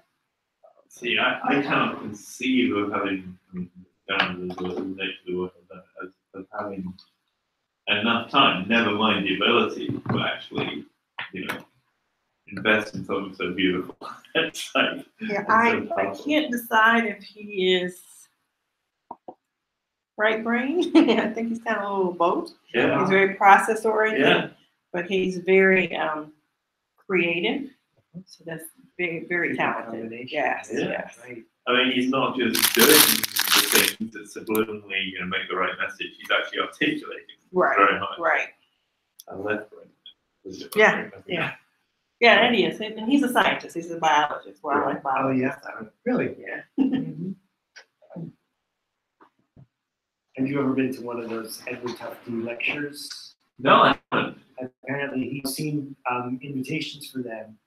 I mean, they're not inexpensive, but he'll come out and he'll do like a lecture for a day. Okay, so maybe he's not as old as I thought he was. You know, he's definitely been around, but I think that he wrote this book. What's it called? Like You're the expert. Elements of Visual Mhm. Design or Uh-huh. something. It's really it's about tables and charts. Okay. And you know what? I can't remember anything about my phone. But he lectures. Yeah, I thought. So when was that published? No, I thought it was like in the 70s. That's what's nice. He's gonna be Yeah, no, pretty you're right. He was born in 1922, so Okay.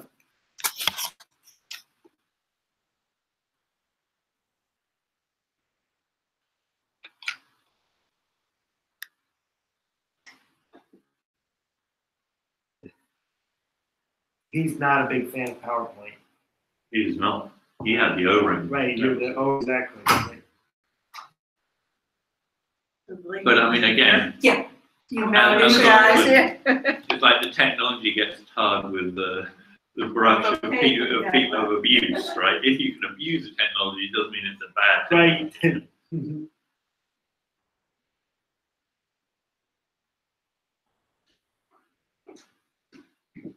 Right. Thank you, crew. My goodness.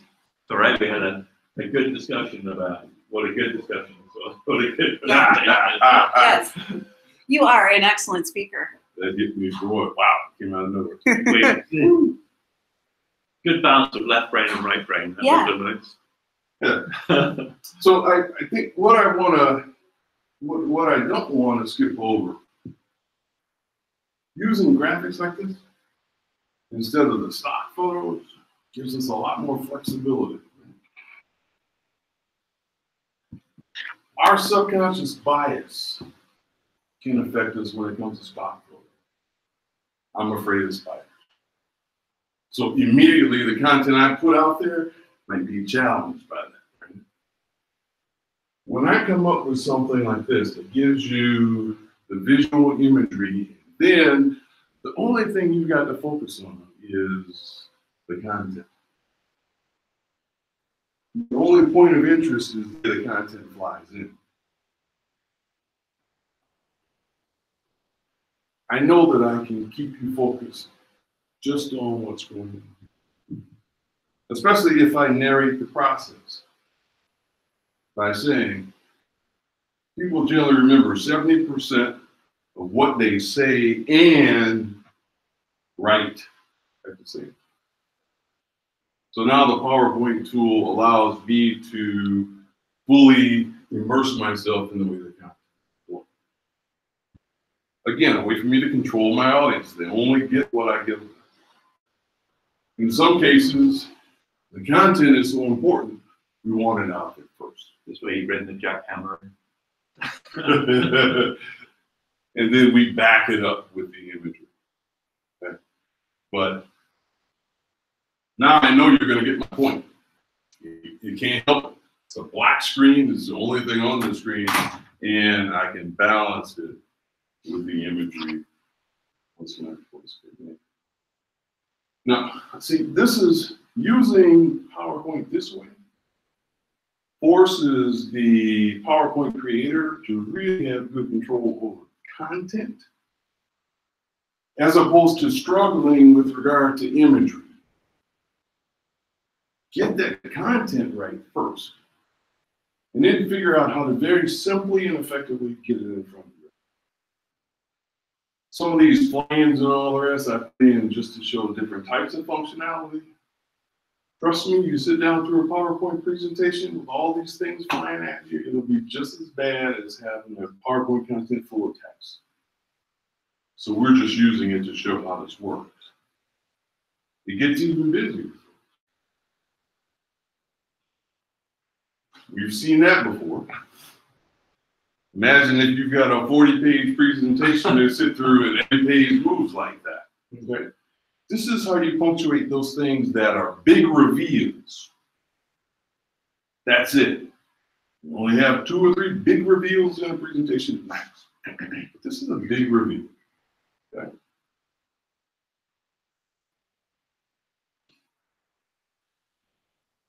That's puzzling.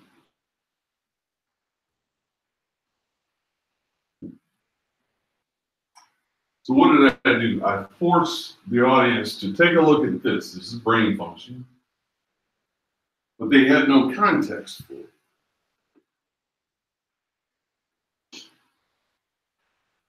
And then I gave them the context, and I brought it up this way. Placed it right in front of the direction that the eyes are looking.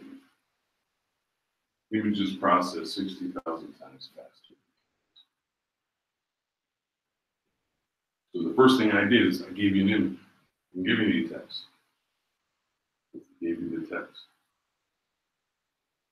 So in one sense, the way I presented it punctuated the point out to me. Won't be aware or conscious of, but you will be aware of it as you're thinking through it.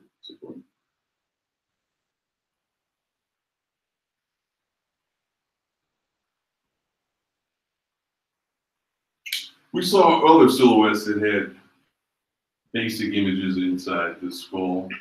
This one's got a light bulb in it. What comes to mind when you see this? Ideas. Okay. Pretty much the same idea.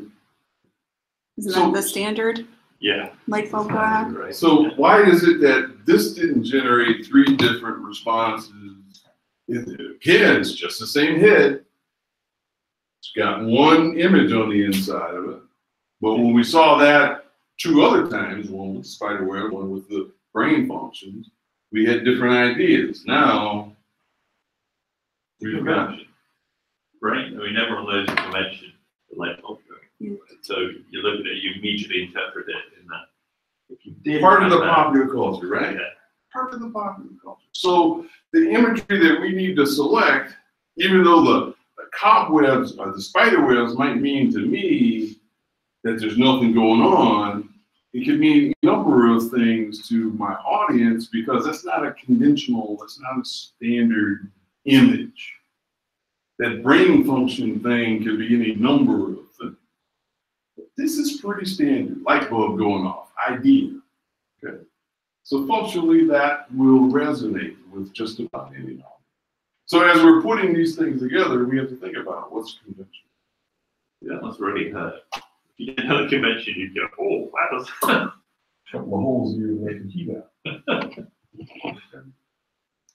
So what I wanted to make sure was that we, from a nonprofit standpoint, are able to engage PowerPoint in a way that allowed us to support the content and not start with the bells and whistles of PowerPoint. Because I see a lot of people that are trying to figure out how to use the fly-ins and all the rest. Should be the other way around. The content's got to be great. It's got to be simple. Then you can look at some tools that become the salt and pepper on that dish. Okay. And again, if you overuse it, it's just like overusing salt and pepper. It's going to ruin something that was otherwise really, really good. So now, if we want to talk about how some of this was built, where I'm going now at your direction is to show how some of these slides were created. I'm just very quickly going to show you some of the basics here that I think this audience already knows. But we'll go through it.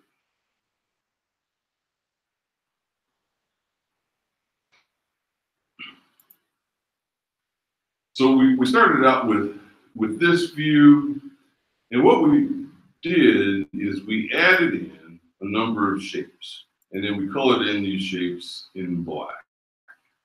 So I'm going to come over here, and I'm going to open this shape up by changing the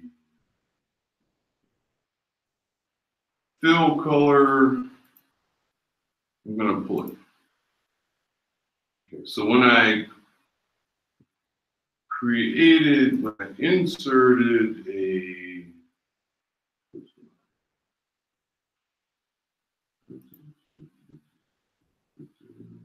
shape, selected the equivalent of a box, built it out,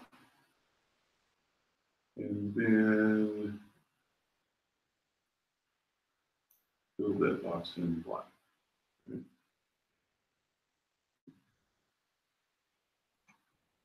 And that's what got me to where I was. So see, somebody that's not very familiar with PowerPoint can do something like this very easily and very simply. Because again, what we're doing here is directing our audience. We're taking content that was picked up online somewhere, and we are put in a number of individual boxes, shapes, just to cover up those brackets that were. But then this shape has an outline on it. Now, clearly, those shapes are still in there. I can fill them in again. But that's really how all of these got varied. What I did is I made changes to the shape each time I came through. The shapes are still there. And you're still covered. But a little bit of creativity allows you to do that. This is the same thing. There are, again, shapes that were just filled in.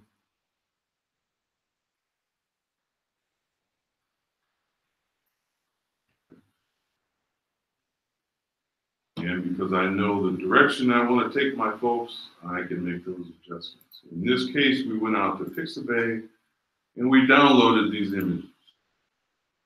Most of these images are over 600K. And we placed them in a way that allowed us to provide some interest. Now, what we had to do, though, you see the woman's book. This area of the photo is overlapping this one. And we chose this one to overlap this one because if we did it the other way, and I'm going to come here to arrange. Okay, now this photo covers up the book. So arrange allows me to, once I've highlighted that, allows me to say, you know, I don't want that book covered up. I need to push this to the back. Brian, I'm curious about the animation. When you do an animation, do you have to like replicate each slide with all the features and then just make a little change along the way? I'm sorry. Can I bring this? So with the animation, like where the text was flying in and the rest, or Sure. or which? Yeah, Because so some is you're animation, some is progressively, you know, you're like progressively adding text or revealing or right. so. So no. So here's what you can do. I can set this up so that this 10%, 20%, 30%, each of these flies in individually. Now, in order for me to do that, though, I've got to create a separate text box for each of these, and then animate each box in order. And I'll show you a bit of that. So when the shapes were like removing the shape that was covering something. And that's what I did here for simplicity. Right. So here's the beginning of my list. Yeah. You see there's a shape box there, yeah, that I've blacked it. An enneagram reveal, right? Yeah. So what I did is I duplicated this page, and each new page, I just. So it gets a bit of a pain if you start moving something around on one side. Yeah. And again, this is for someone that's just starting to get a feel for the tool that doesn't necessarily want to go in and study all the animations and transitions and the rest. Yeah. You can get this done pretty quickly, as long as you know how to manipulate and move shapes around for your presentation. In true animation, what we're doing is we're taking this piece and we're coming up here to animation. And you'll see the number 1 there. I'm going to open up my animation pane over here. And it's telling me that for number 1, which is here, I've got a star, and that star is a bounce. And it's moving a rectangle. And then it will take me into what the content is. This preview will allow me to show what that's going to be. Now I can change that however I want.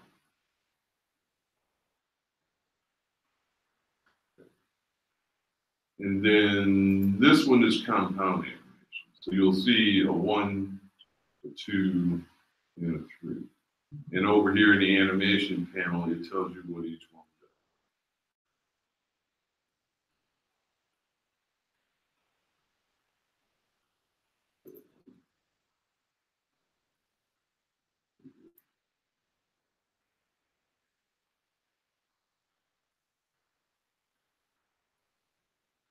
But now, for a person that's just getting started or doesn't have the time to get into it, this takes a little more effort.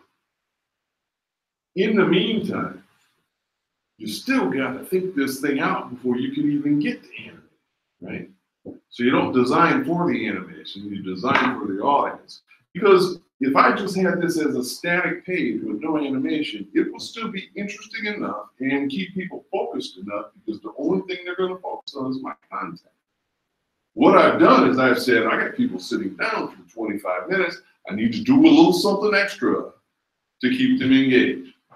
Just like a cat wants to see a bouncing string and get focused, okay? I've got to do some things for my audience to keep them perked up. I got to go from dark to light sometimes to wake them up. Got to bounce a little text in somewhere. People say, oh, okay. If I'm bouncing in all of my texts, just like just looking at a string that's moving all the time, that's not paying attention. So these are just some of the really simple tools, tips, and tricks that make this work. What you don't see is the background on all of this is a black screen. So everything on the background is an overlay onto black. This is a Pixabay image. This image is overlaid onto a black background. Now, did you set that up in the template, just out of curiosity? The template is set up with a black The background. master slide, I think you Yeah. said, right? This is set up with. And I know you said not to use templates, but do you find that you do a lot of work in the master slides when you're starting your presentation? When I say you have to be careful and avoid using templates, what I'm really saying is avoid having your audience see 20, 30, 40% of the same thing on I every see, screen. right, like running footer or like something that's Yeah. extraneous to the content. Just every slide should be different but connected to the previous slide or the next slide. Here's from this imagery standpoint. Let me share with you how I can see you putting this together. There's some things you're going to see that are common. Black bars at frame top and bottom, black background of the text. She's got on black. She's got red hair that pops.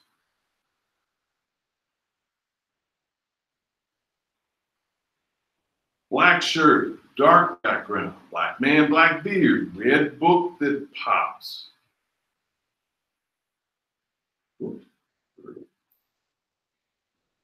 Wake you up now, because I gave you 2 screens of dark. Boom. White, white, white, black person, but it's a contrast. Now I take you back. Dark, and the dark because I want my text to pop. I want my text to pop. This text, even though it's on a black background, because everything else is white, it doesn't pop as much as this does. Okay. And she's looking right at that text. So when you're looking at her eyes, you're automatically drawn to what she's looking at that text.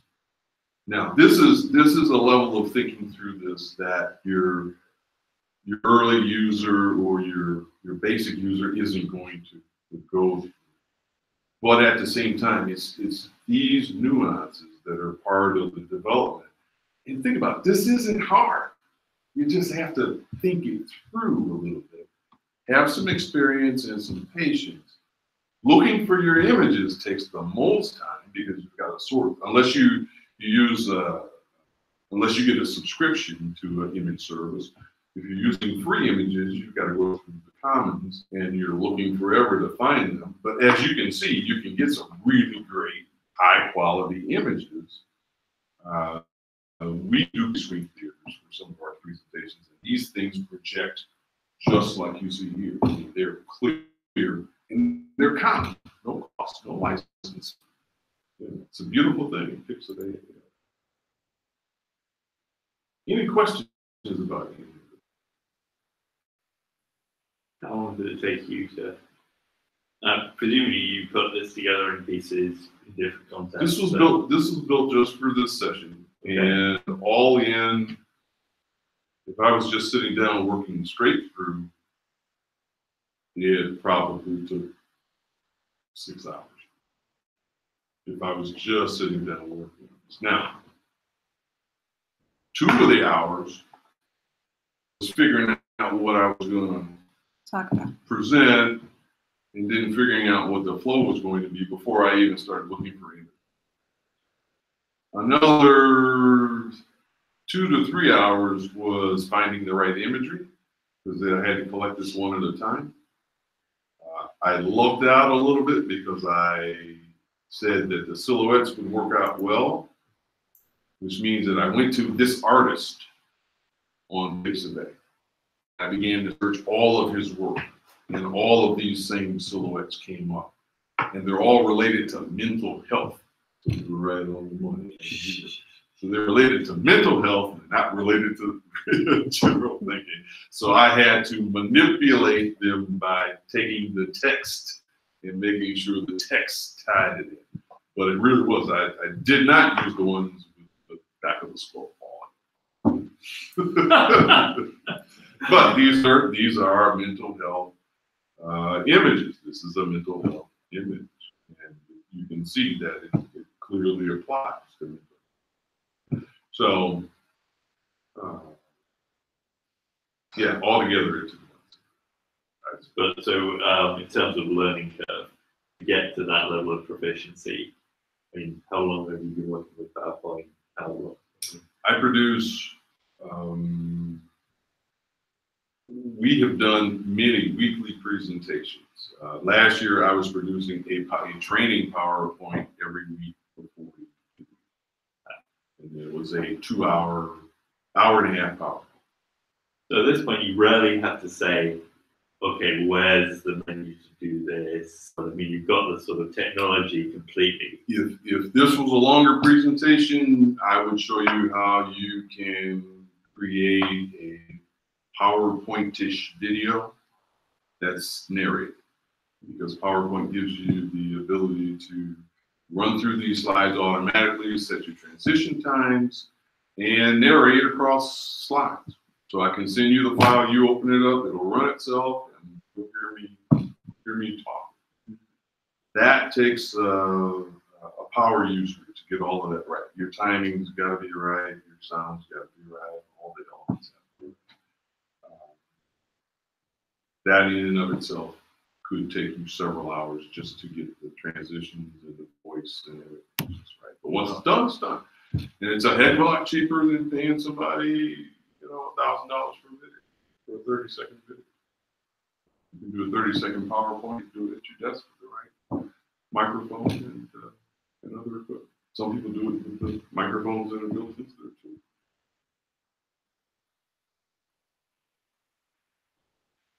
Any other questions? So I'm always curious of the connection between presenting ideas and presenting data. And you made some comment about presenting data. People don't want to see a whole bunch of charts. And but when you're in analytical information, you're really thinking about numbers, and there really isn't an option. I mean, most of the time, you need if it's numerical information you're visualizing, you're probably going to go with the stock charts so people understand how to process. So there's a couple ways to approach that, because you can give me a deck full of data, but there's only going to be a couple of really critical elements.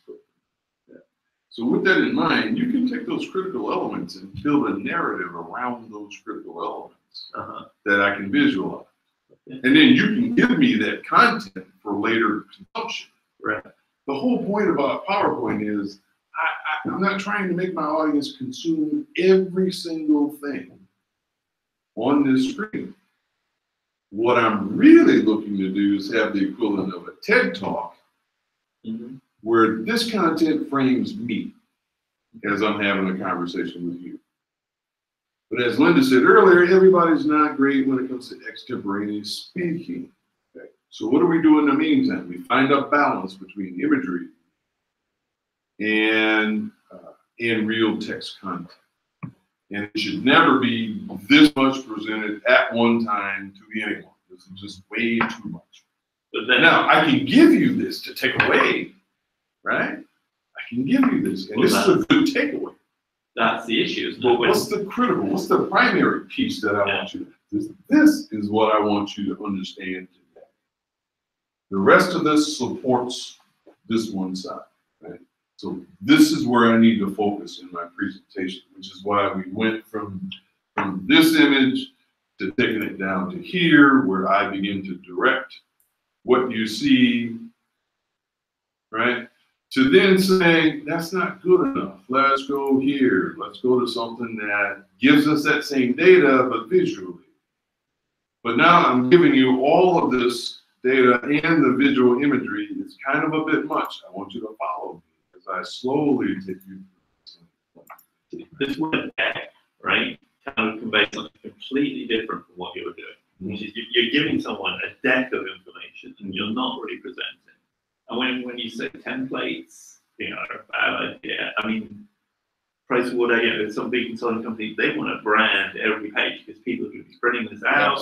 Fortune 50 has agreed on every single page of what's being presented out there and it's annoying.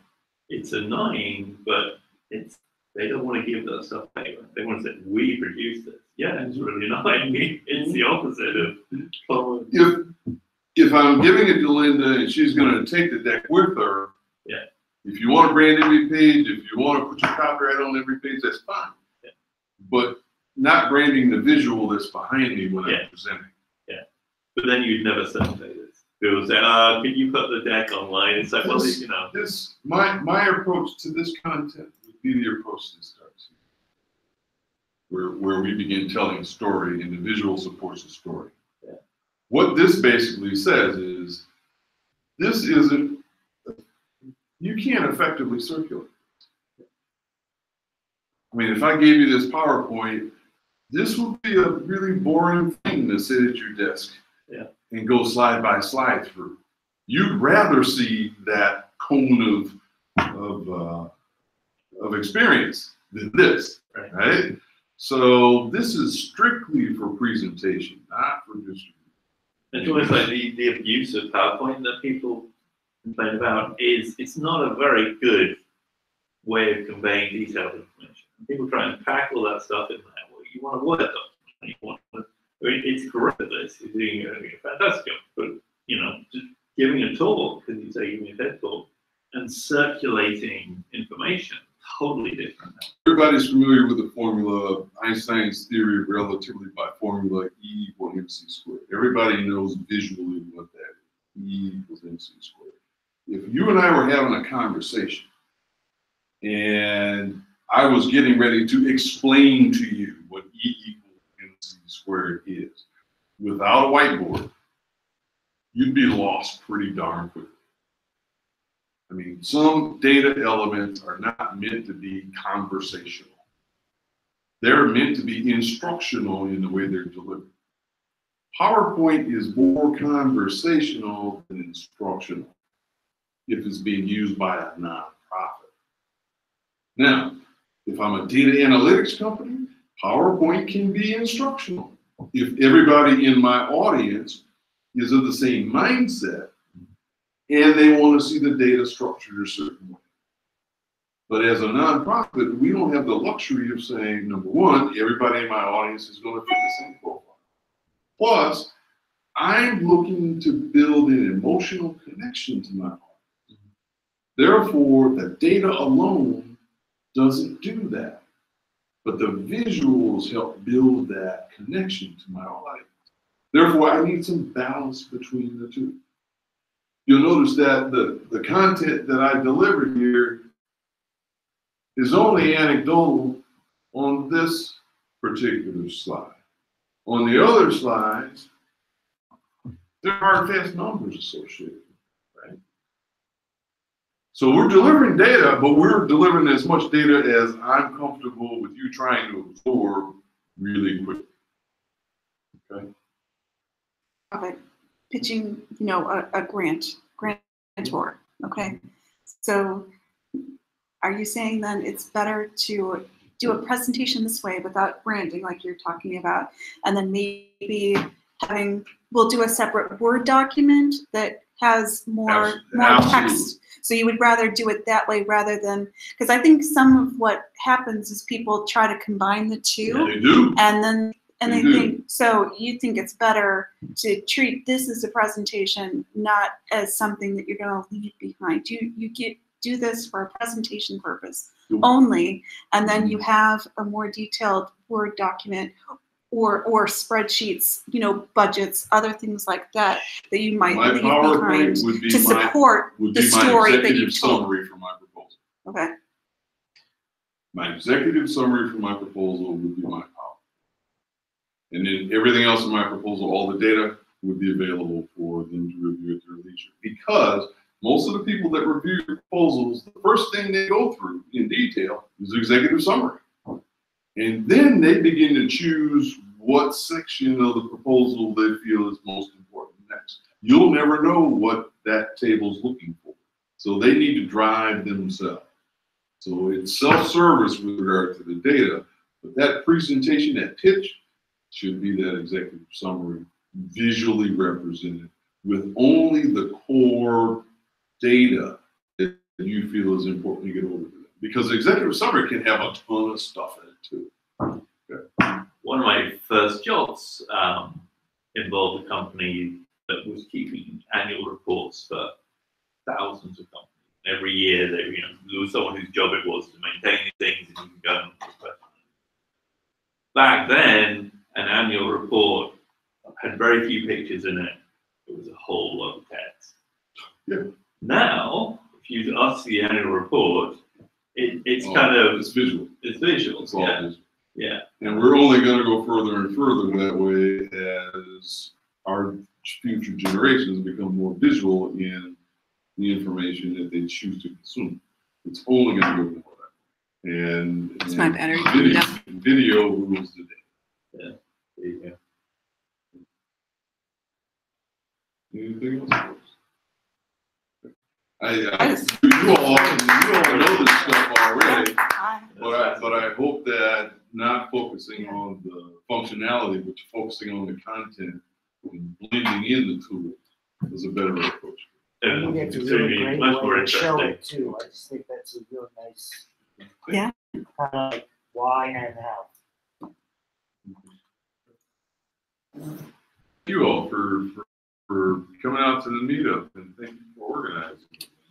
Oh, sure. Thank you for the cookies. Oh, sure. And feel free to take any. Do you want some for the road? Anybody wants some for the road?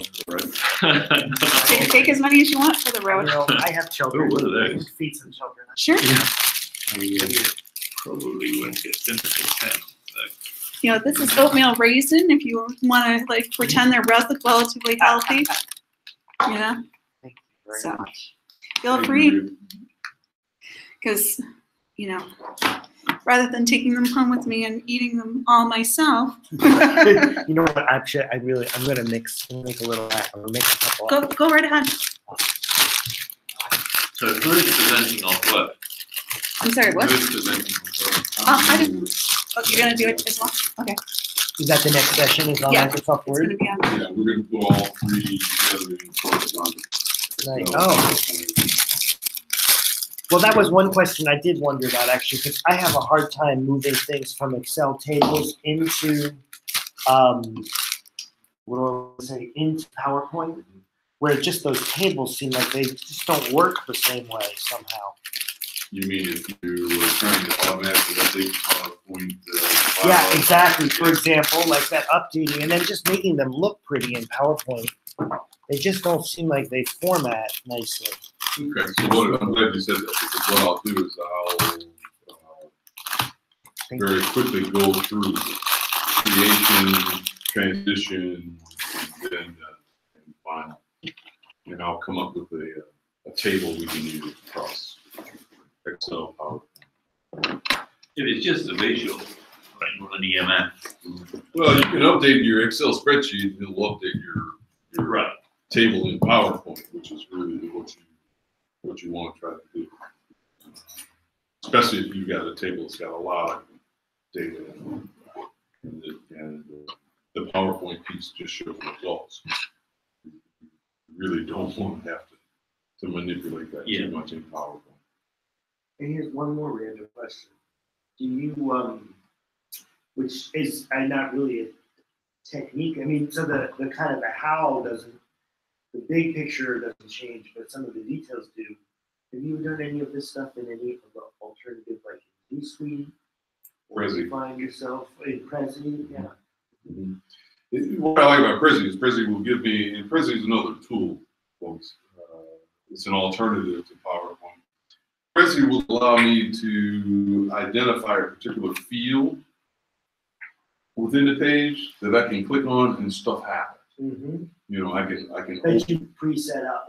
Preset up. I can click on a flower and an image of a rose garden opens up. I can click on a saxophone and saxophone music starts to play. I can do any number of surprise elements associated with that.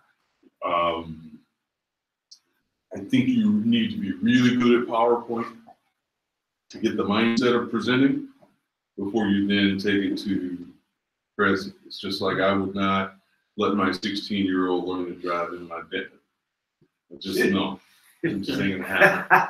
I mean, a car is a car is My a son car. is taking driving lessons But right now. I want you to learn basics on something simple before I get you into something. Yeah, that's a little concern I complicated. don't have. Teaching my car to drive my Bentley and my son to drive my Bentley.